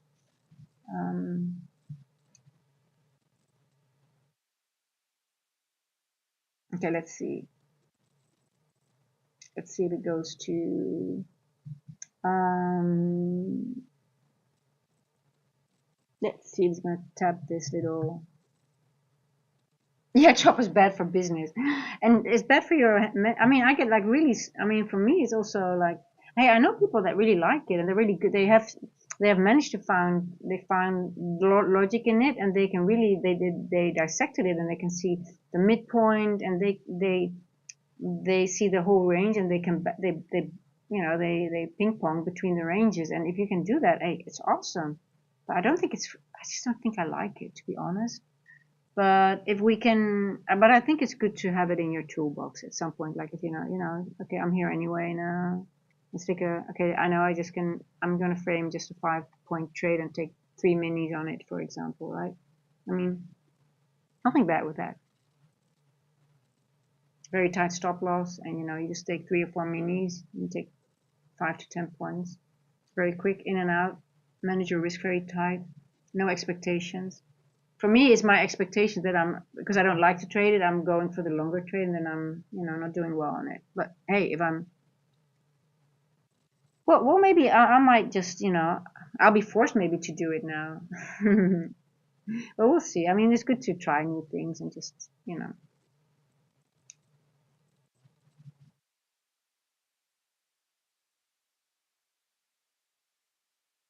So it feels for me now also that I have to do my B plus setups that I normally do in the other part of the year. That has to become my A plus setup now, if that makes sense.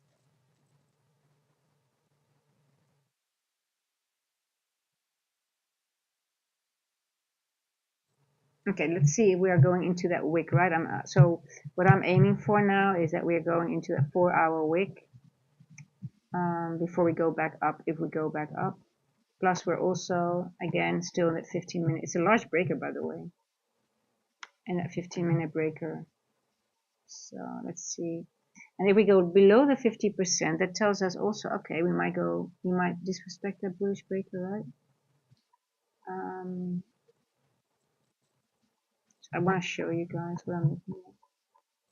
This is that breaker I'm looking at, this one, this boy. And did I mark it correctly? Yes, I did, right? The wicks, you include the wicks as well. So if you would do a breaker retest, like how are you going to frame that trade? Because you want to put your stop below the breaker. So it's hard to frame a trade on the 15-minute breaker. So that's why I'm not doing that. That's why I'm just seeing if we are going to this 1 minute, using this 1 minute first presented fair value gap. Well, it's actually not the first presented, but the most significant one. And we haven't retested this area. Look, we have a wick here, higher wick.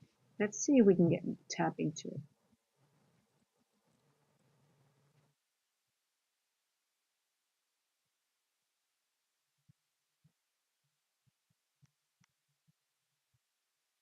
See, we have a gap here as well. So we might go even lower. So the 50% of that wick is right. I might lower it. Yeah, I think I'm going to lower it. Yeah, I think I'm going to lower my TP. I see now. I'm going to take it. I'm going to. So now I'm going to take it to the midpoint. I don't want it to go over the midpoint. Well, no, I'm not going to do it. See this?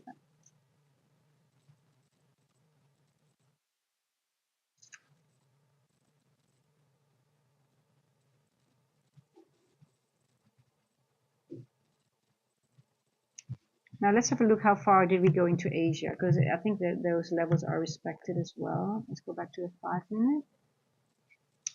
Asia, did we go over 0.5? Yes. Did we go over 0.33? Yes. Did we not? We did not reach 0.25 yet. Okay.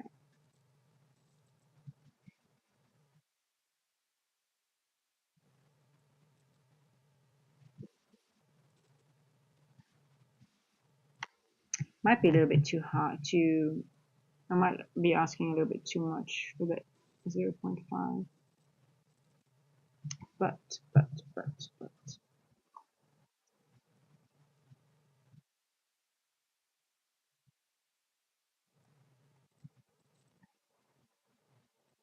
Oh shit. Sorry guys. That's wrong. That was a time. Here we go. Oh, look at that.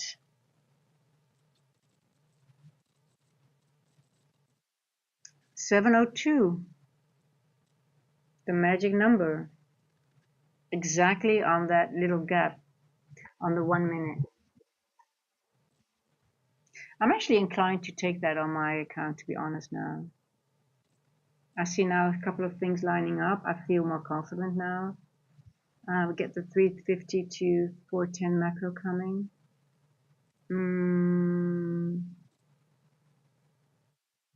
That's why I can't even open. Might take it on one micro.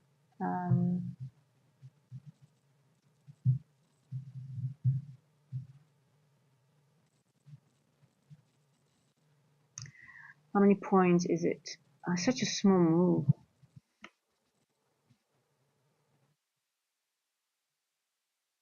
I'm using the midnight.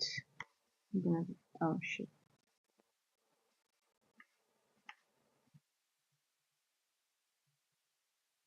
Oh shit.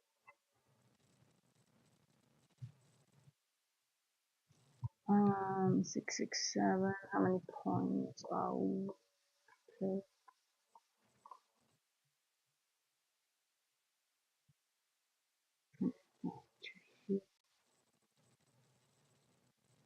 20. Okay. Is it worth it?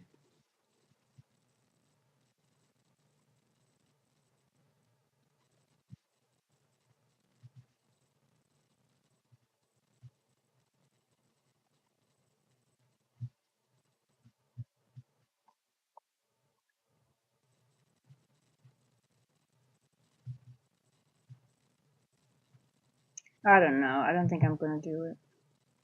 It's not really interesting enough to me.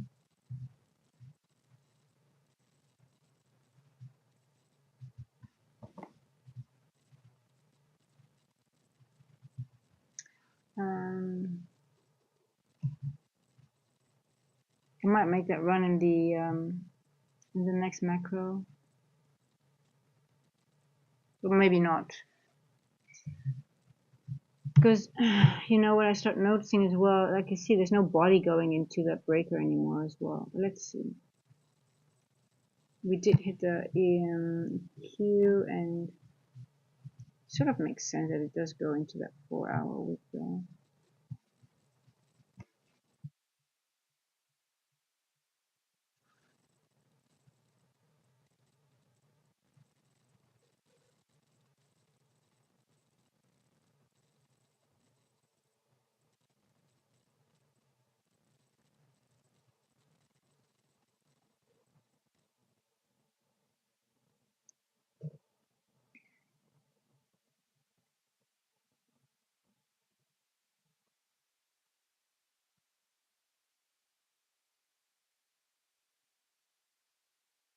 We already are below the first presented fair value gap here. We wick into it. This one is below it, so we shouldn't go.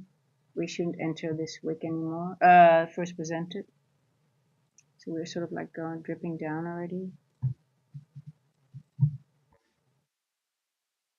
And we're still bullish. I mean, even though we go here, it would still be bullish, right?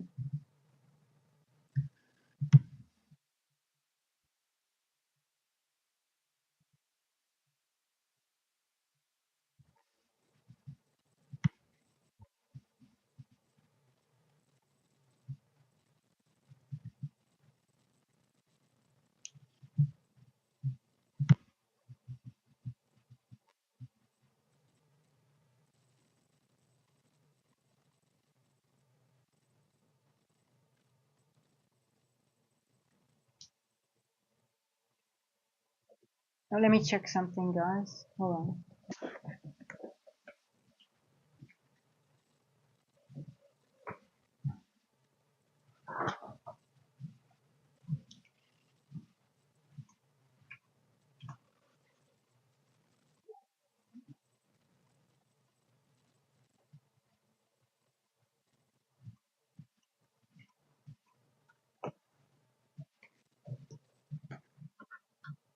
Okay. Let's see. What's going to happen?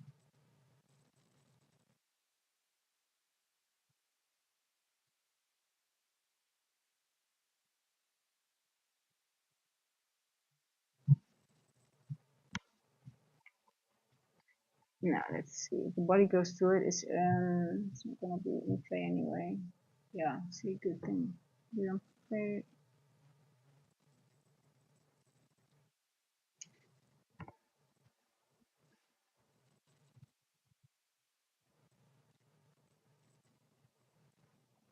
My different FIP setups. You mean the one that I just showed here? That was just the OTE levels. You mean this one?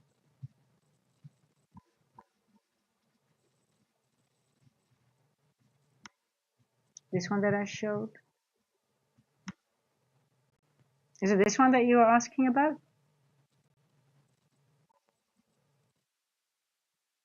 I've got many fib setups, but this is just the normal fib, which I use a lot.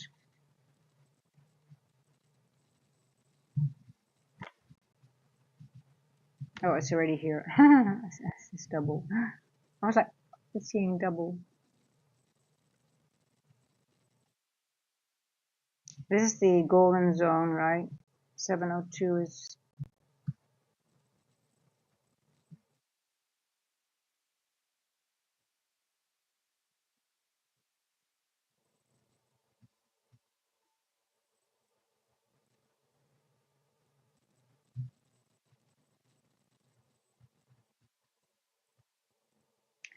Okay, let's wait. I hope we get these.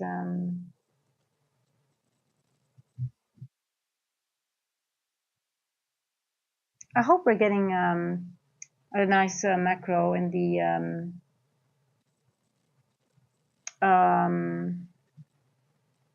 350 to 410. Let's see.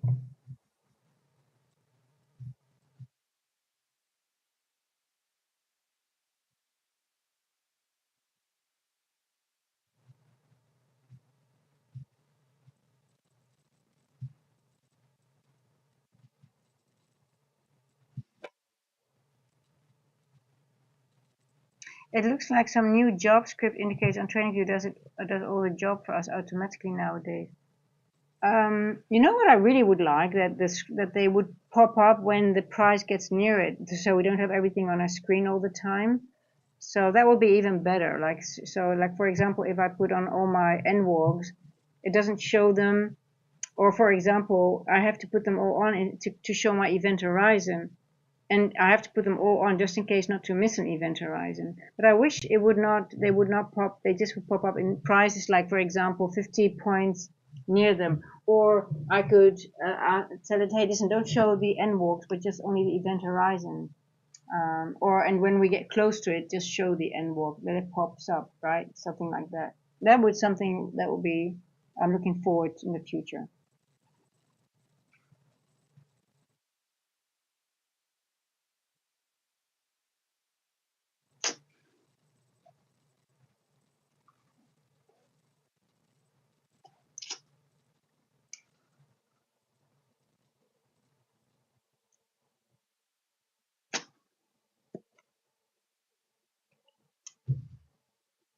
Okay, so we didn't go into that 4-hour wick yet.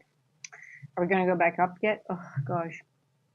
Oh, you look, we didn't even tap into the daily open. You see that? It did the same as with the event horizon, with the settlement price the first time. Remember here during the macro, I didn't touch it, and here as well. Well, there was outside macro, but I did not go into the daily open. So who knows? It does it later on.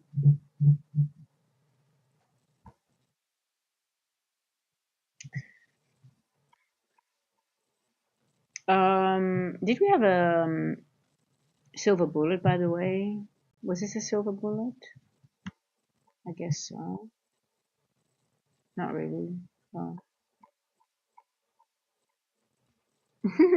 Gigi, what are you doing? So funny.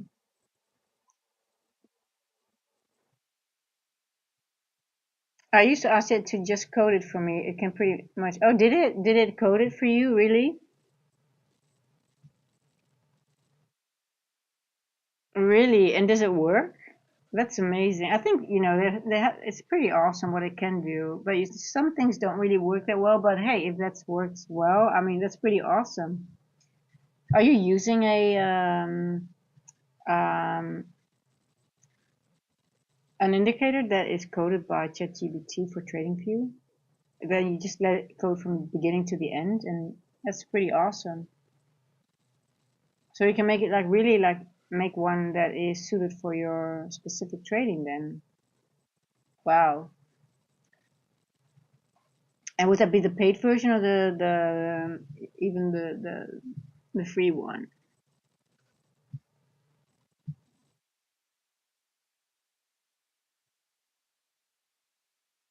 Hey, listen, I mean, that's really amazing. I mean, that's isn't that crazy actually thinking about it, how things have changed. But also for me, like being on YouTube, sometimes I'm like, you have all these metrics and you have no idea. And I'm like, okay, let me ask ChatGPT what those metrics actually mean. And I had no idea that I was actually doing really, really well because I thought, I'm just starting out and having such a small, you just start out and you're just building without, and I don't have any other social media, so I'm just letting the algo do its thing.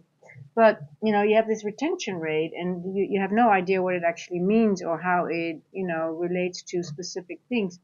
So I was like really like, okay, what does it mean? Blah blah blah. This is my and then and I actually tested it with Grok as well because I'm like, are you serious?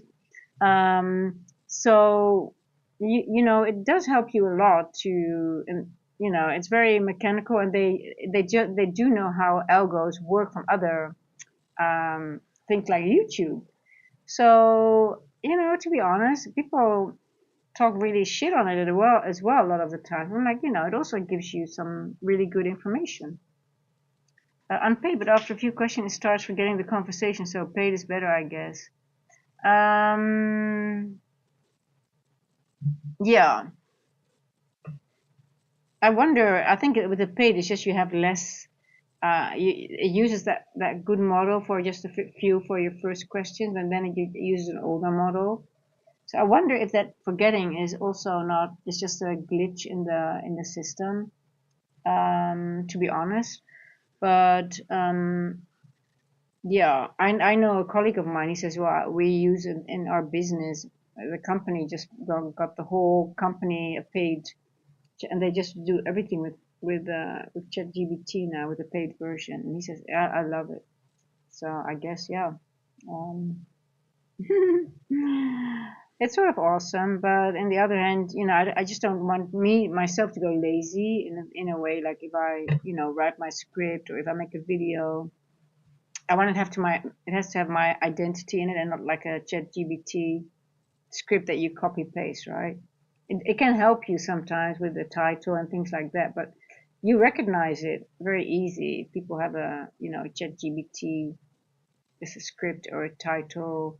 So I try to tweak it always, like, okay, give me some examples and how would I would think. And then I would try to tweak it with in my own flawed way, so to speak, right? To just to um,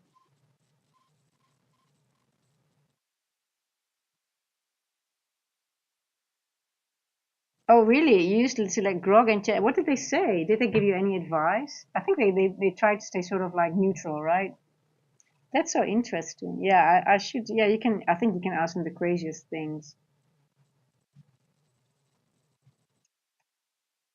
I mean, would you have thought that in like 10 years ago that you'll be able to do this, right? That you ask like you write a something to and they can talk to you.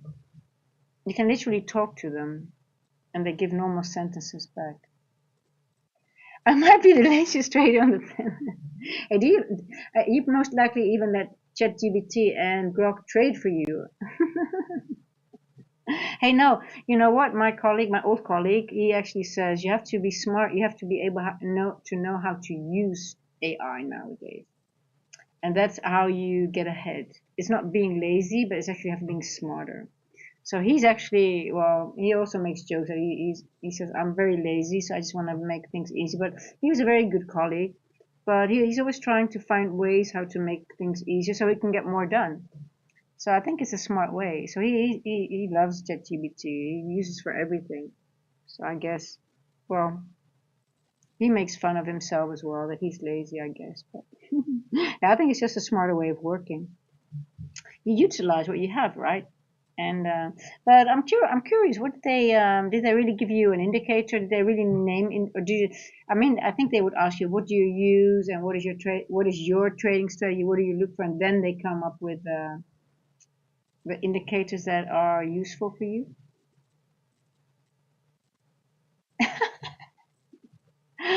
Oh my God, you're so funny. Who else in the chat has done that? I don't think you're the only one, to be honest. No, they can't. No, I know. It's also they are behind with news. So if you ask them, for example, hey, what's the latest? Give me the latest news update on anything, and then they come up with some. They're always 15 minutes behind or 10 minutes behind the actual news. Like if you have juicy, what's that name of that news thing? Juicy something, but they're always 10 minutes behind. So I asked them, hey, do you have the latest news? No, we are 10 minutes behind. So, but I said, oh, 10 minutes is not that bad, actually. Um, you know what I hate about ChatGPT? Grok doesn't do that. So you ask something, and then they come up with something. Then, would you like me to make a better a version which is more SEO compatible? I'm like, why don't you do that straight away? And it just keeps on asking you, would you want me to make this and that, which is then sort of like an add-on or an improvement of the thing that they come up with. And I'm like, dude, just do the, and every time you have to answer it, yes, sure, or whatever. And I'm like, okay. So I get annoyed with that at some point. So Grok doesn't do that. So now let's see. Did we make the London high here? We tend to make the London high or the London low between 2:30 and 4, right? So let's see. It's almost 4 o'clock. Is this the London high at the previous day midpoint? Makes sense, right? So am I getting my trade now? It is sort of like in this fair value gap. Let me see. It is a little bit more points now, is it? Or not? 697, 20. It's less now.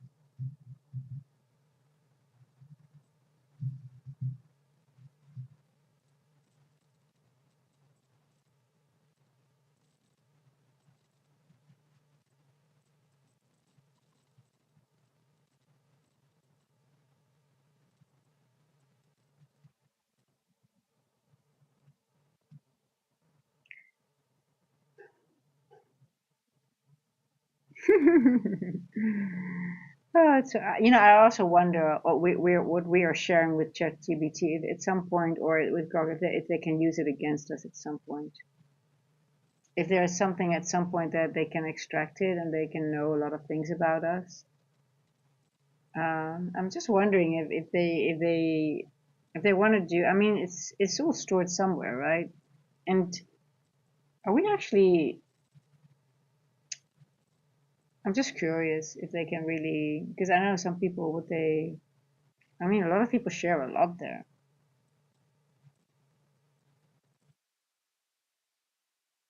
I think ChatGPT and Grok, they know the most about us, about everyone. I think because I think everybody uses it nowadays, right?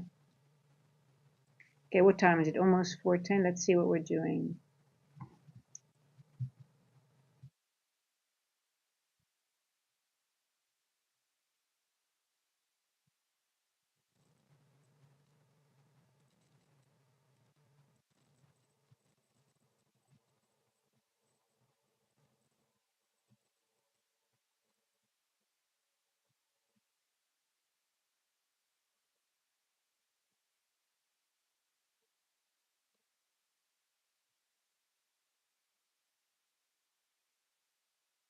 I recreated the high at before, and now we're gonna go into that area now. Let's see.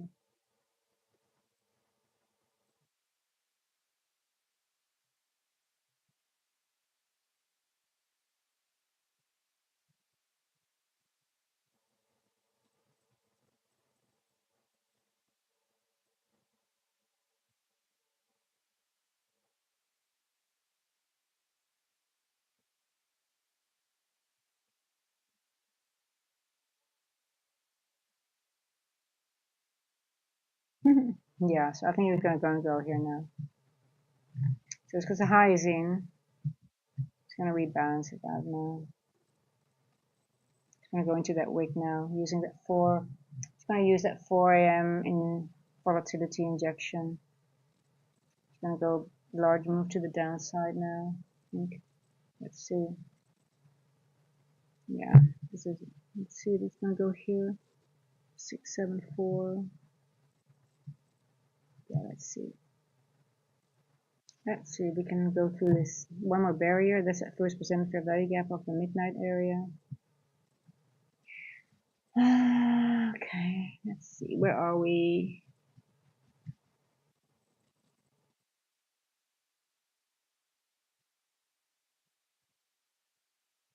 Yeah, there we go. Okay. So you see more structure. You have a fair value gap here with a 355. So now things are lining up. You see finally a thing happens in a macro. You already lined it up and you just have to wait that you see this retest in a macro, and now finally it's going to go do its thing, going into that 4-hour wick, which we already pointed out. Now let's see how far it's going to go down into that wick. It's going to go here, here, here.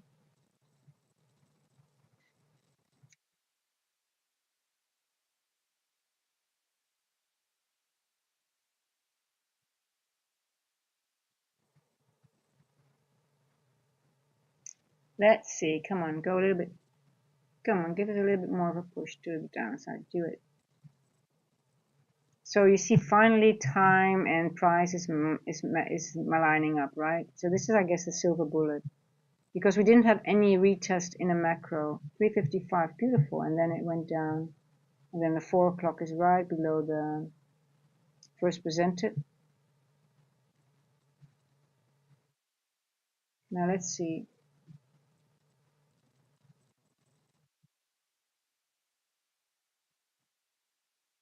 We want a little bit more downside, please. Give us a.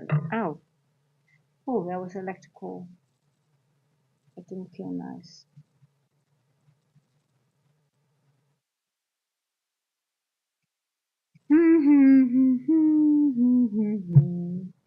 We need you to go down a little bit further, please. Yes, there you go.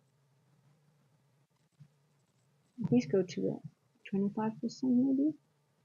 So it means Asian. I'm going to tap into this fair value gap here. And maybe even to this wick. Remember that I said there's a gap here.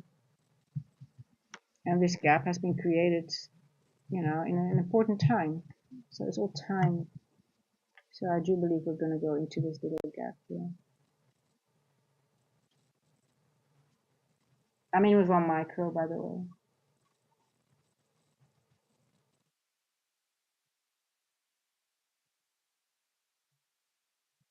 I waited until the 4 o'clock printed. I was a little bit late, but normally this should be an entry, right? You've got a fair value gap, and in 355, you get that retest. And this is the first time that we see during this whole London session that we have a proper macro working, right? Because you saw it all this time. It was outside macro. 350, 410. We love you.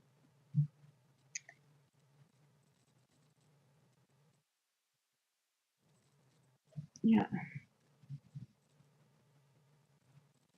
We still love you, NQ, but we know you have a difficult time. You are not, you're a little bit rebellious now.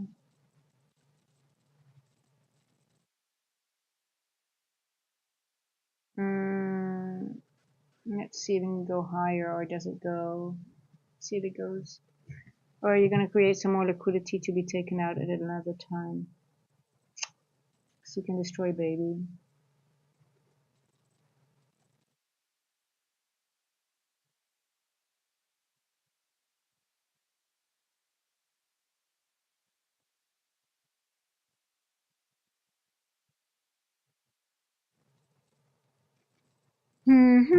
Come on, you can do it. Just go. Just give us this. I think this is the only good trade actually that there was. 350. You journal it. Why? Because you have a 350 into here. 4 o'clock prints. We're below the first percent fair value gap. And where are we going? We're going into this 4-hour wick. Now let's see how far it goes. I think it's going to go to 50% because we have a gap here. This little one here. And as long as we're in macro time, we're good. You want to use the time.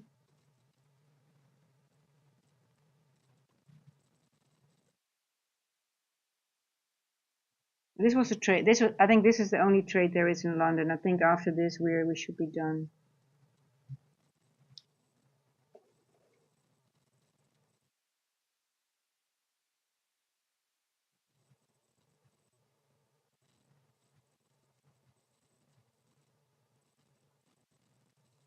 Come on.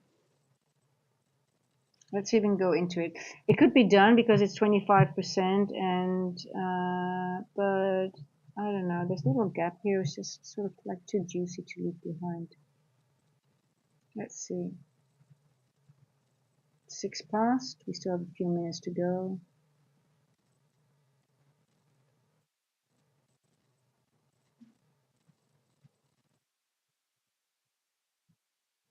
I think I'm getting out. I don't want to take the risk.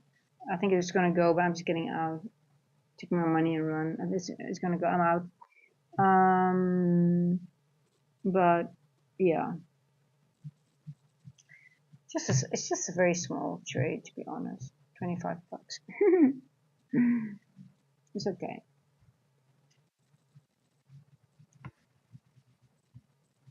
Hey, 25 bucks, people make it for a living someday.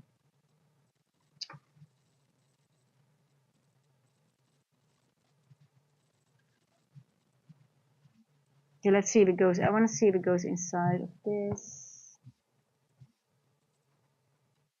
Hey, Raiden, how are you?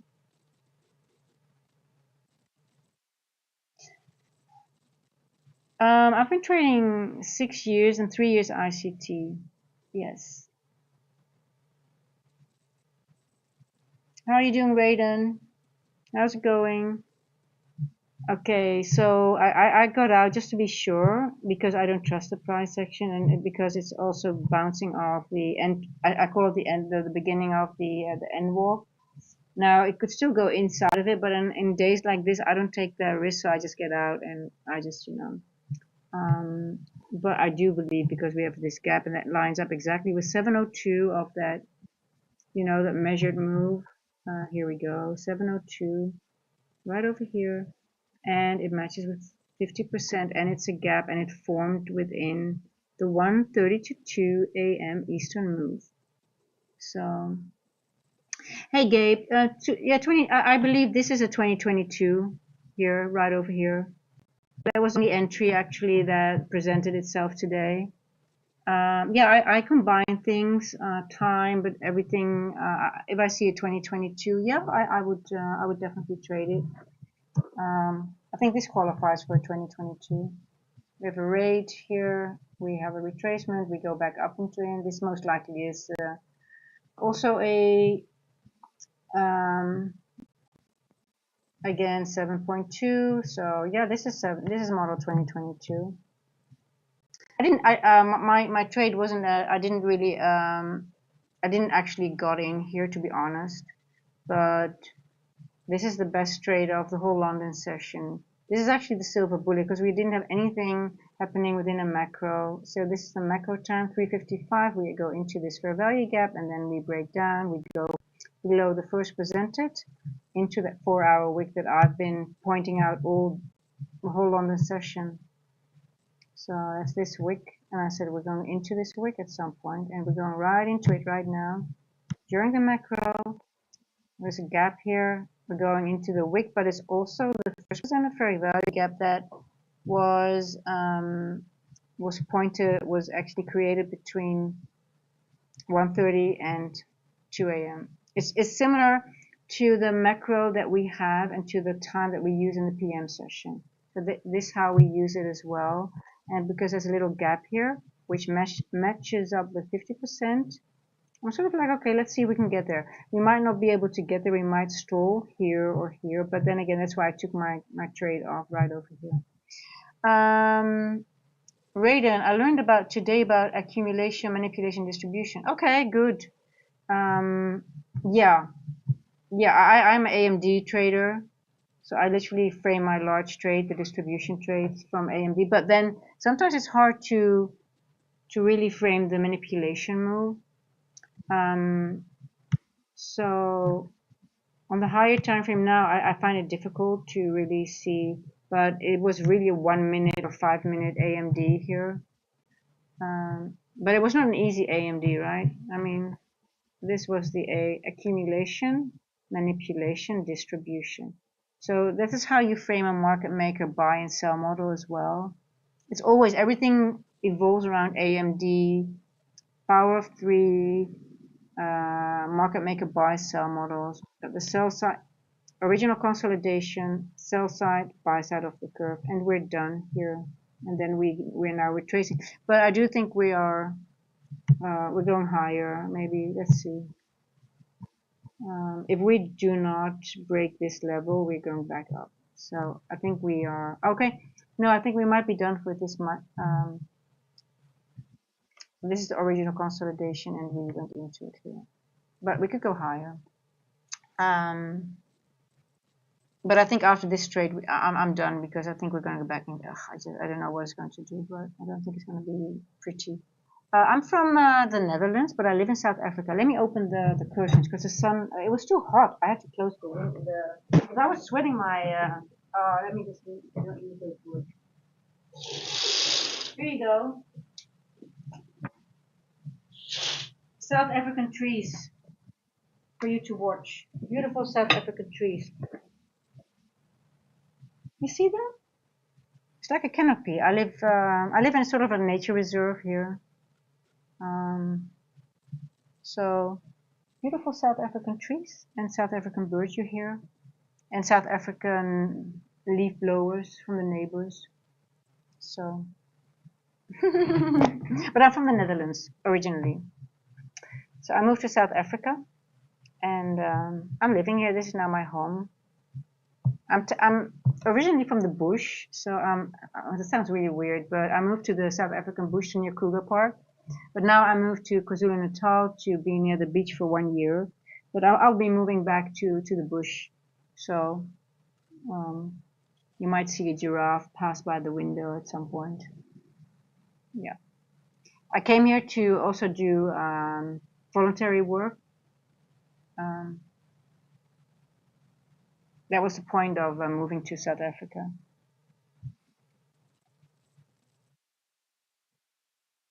Okay, let's see. How are you doing? How are you doing? It's a lot of noise, right? Might have to close everything. Um,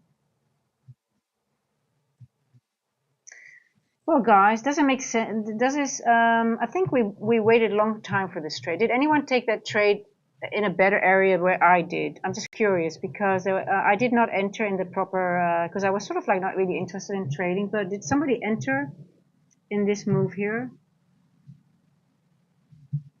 So in the model 2022, so to speak, did anyone take it here when we went here in 355?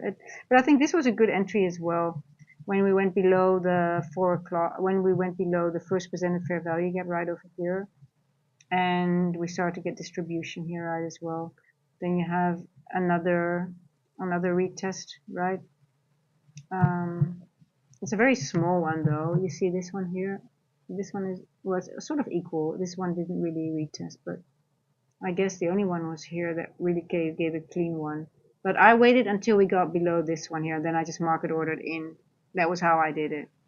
I just wanted a little bit more confirmation because of the fickleness. But now I'm going to journal it like, hey, listen, remember this one.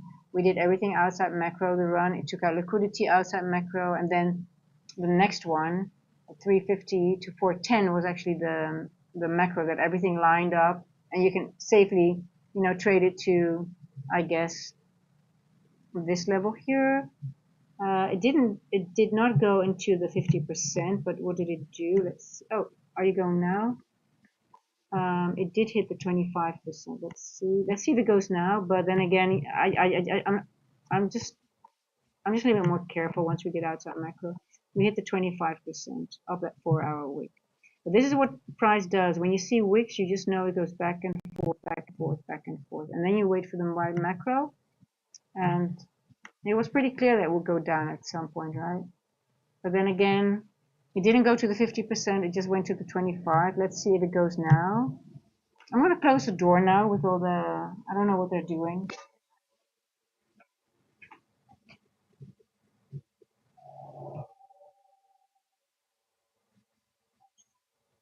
South African machines.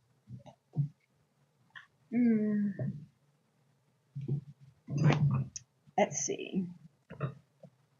See, now it becomes fickle again, right, price? It doesn't move smooth. This was the smoothest run we had so far.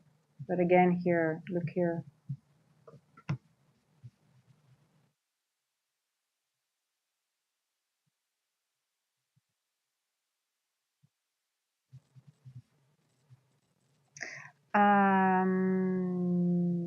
Okay. I just want to see if it goes to that level outside macro.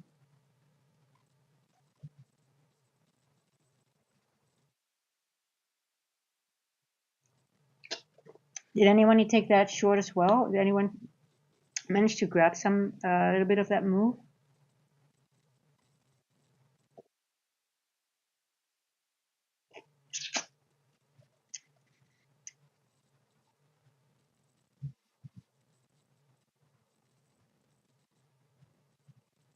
Where are you from, Gabe, by the way?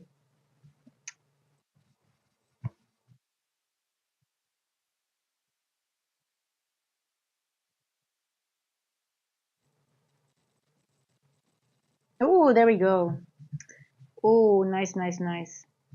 I really wanted to see, I want to see if it can get this little balance here.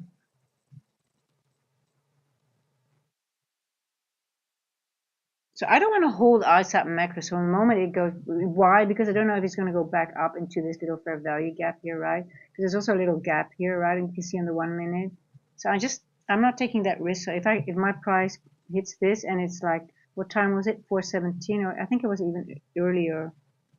I think I took it out already here at 410. something like that. I just didn't take the. I don't want to take the risk. So I'm getting more conservative, I guess, especially at the end of the year. Let's see. This is 0.5, and 0.5 is exactly 702 of the whole calculated range, which is a sweet spot, right?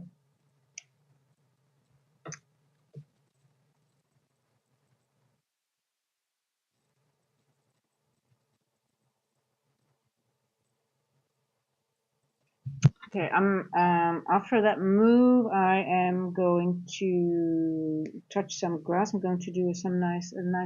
It's not too hot now. I can do a nice beach walk, and I won't be streaming the AM session because of the bond 10-year bond auction. But I will, if it's good again, I will start doing it. But I'll do a PM session stream. Cool.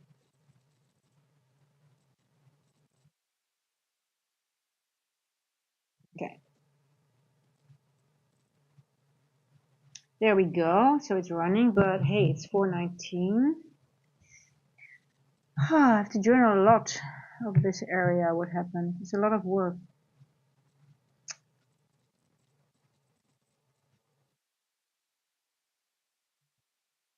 I journal all these times. For me, that's really important. Like, what time did it look? Oh, this is important to notice as well, guys. You see this here at 3:24. It did not take the daily open. It left it.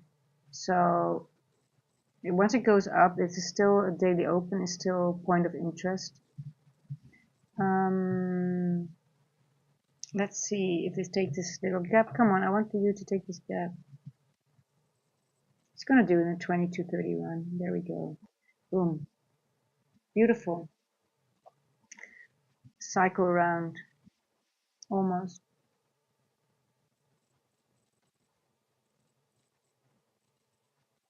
Boom. There we go.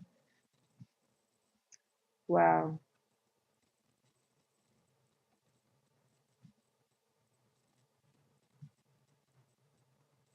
Is it done or is it going to go lower, right? The question is if we're going to go lower in that 4-hour wick, then we have to maybe turn bearish.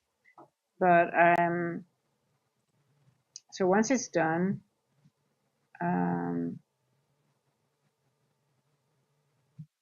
because we do have some liquidity on the downside, and we still have this wick here, and we have this wick here.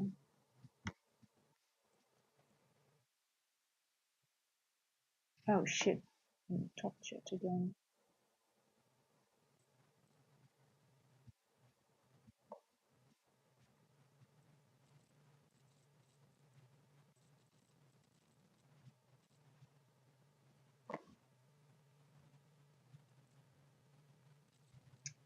Okay, let's see if it's done. If it stops here, it's still bullish, right?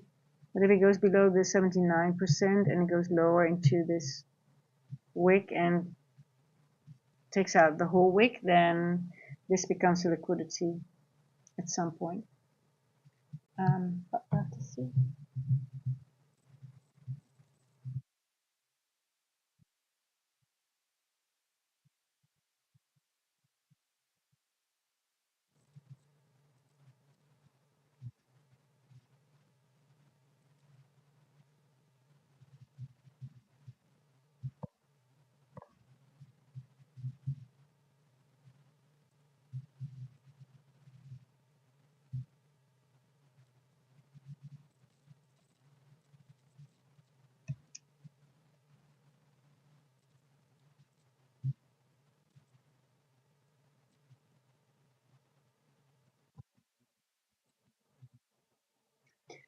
Oh, you're going lower? Is that the case? Oh, interesting now.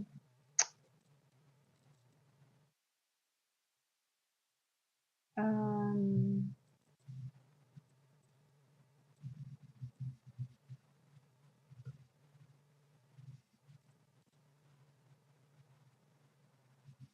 really want to see what it's going to do.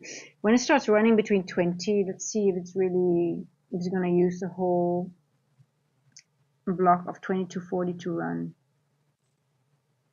Are you going to go on consolidation?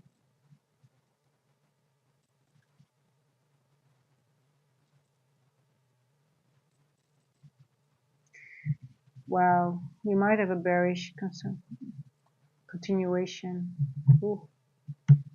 So I'm aiming. I had a trade I wanted to take, which is aiming for all these lows here, and I'm still waiting for that. I don't want to miss that one. It's sort of like my, I don't want to call it my end of year trade, but I'm hoping that it will be.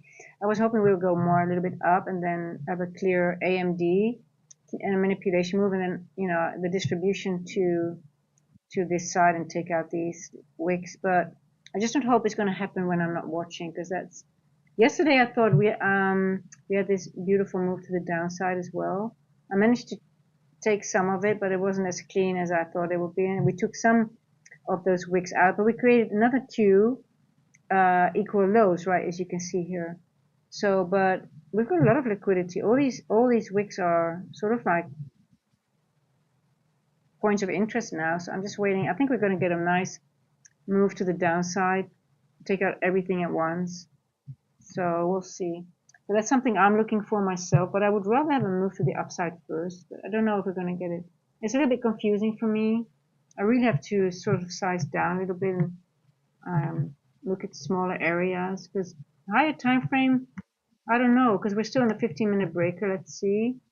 So technically, I can frame it bearish on the 4, but if I look at the 15, I'm bullish because of this 15-minute breaker. I'm like, okay, we have a 15-minute breaker here. Here is the 15-minute boy. Low, high, low, low. So we took our liquidity here, right? We went into a beautiful fair value gap. We took our liquidity. So this is a beautiful breaker. The breaker got activated by this candle here. And now in Asia formed, and now during London, actually before London, we started retesting the breaker. We formed another equal lows, and now we are, I guess, we're still bullish, even though we go all the way into this area. But I do think we're going to take out this, maybe those equal lows, but that means we are going to go below the 4-hour wick, which technically is sort of makes it bearish. But on the other hand, we can go all the way into this, what we call, it's not really the correct name, but we call it a unicorn when you have a breaker with a fair value gap, right? Now you can already make the argument that, yeah, but we already went into that here and you created those equal lows. So technically you want to move away from it. You want the best retest is one retest, not 2 or 3. But technically we could do this and go back up. But the more we retest a breaker, the weaker it gets. So you have to keep an eye on this 15-minute breaker, because technically you can go all the way down and still be bullish. So, especially in seek and destroy environment. So it could go back into it, out of it, into it, out of it. Maybe take out this and then go down and then break the breaker to the downside. So yeah, take this one into your, just watch it how it behaves in this area, because it might have some consolidation again, but at some point it will take out these lows. Let's see.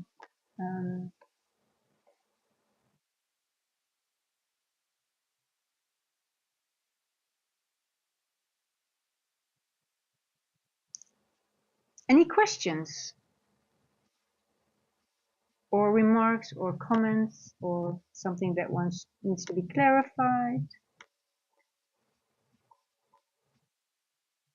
Now below us here is the first presented fair value gap of the PM session. So it might be likely that we're going to go there.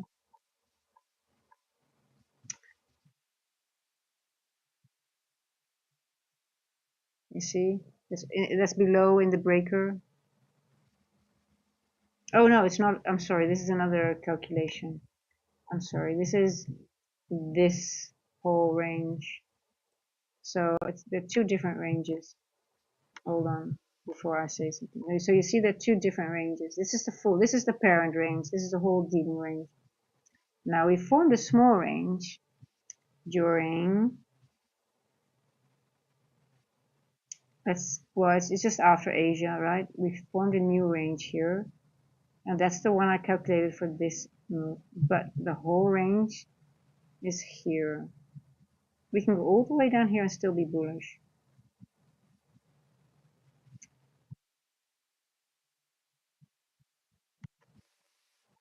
If that makes sense.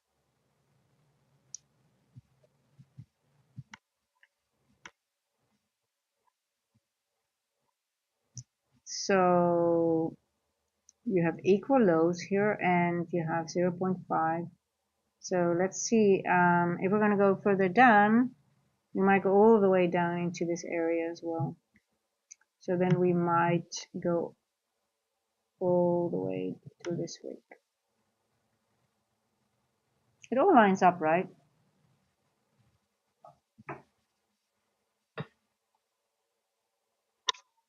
Oh, what is up? Let me see. I'm actually interested. I think we're going to go further down in London. I'm going to take out. Just want to see if, or it's going to go in consolidation, and we have to wait anyway. We do have news coming up, so they might start with.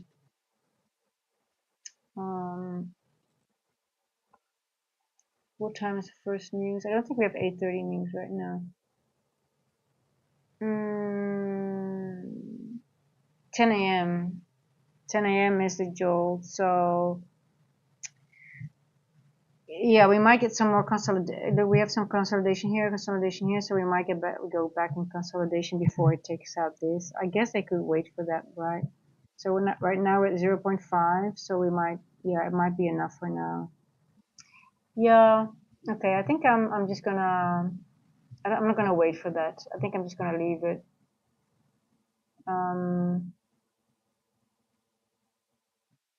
There's also a lot of noise outside. It's it's distracting me, and I think you guys might hear it as well. So, can you hear that machine, all those machines? I'm just curious how much the mic picks up. Could you let me know if you hear anything? It's very loud, to be honest. Well, it stops now, but did you hear anything? And now it stopped. They're probably hearing me complain about that. They're like, oh my god, she's complaining. Let's just stop. We don't want to make her angry. Well, they probably don't care at all. But anyway, I'm just curious if you guys hear it.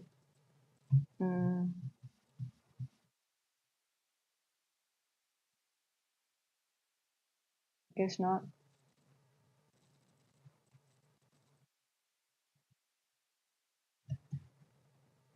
Okay, then, my sweet, sweet, sweet, sweet people, I am going to touch some grass.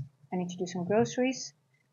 And I'm going to have a nice long walk on the beach to clear my head a little bit. And I will see you back I will make a PM session stream today. I will watch the market, but my journals just tell me that 10-year bond option and it's FOMC. But then again, I guess after PM session it still might be shit, but we'll see. I don't want to stream all day because I've done a few marathons and it's better not to do that. So we'll keep it at a PM session. Also today and tomorrow the same thing with FOMC. FOMC is, I love FOMC. You don't trade before 2:30. The real move comes at 2:30 of FOMC. But it's pretty odd. I like FOMC. So yeah, so for now I want to say bye-bye.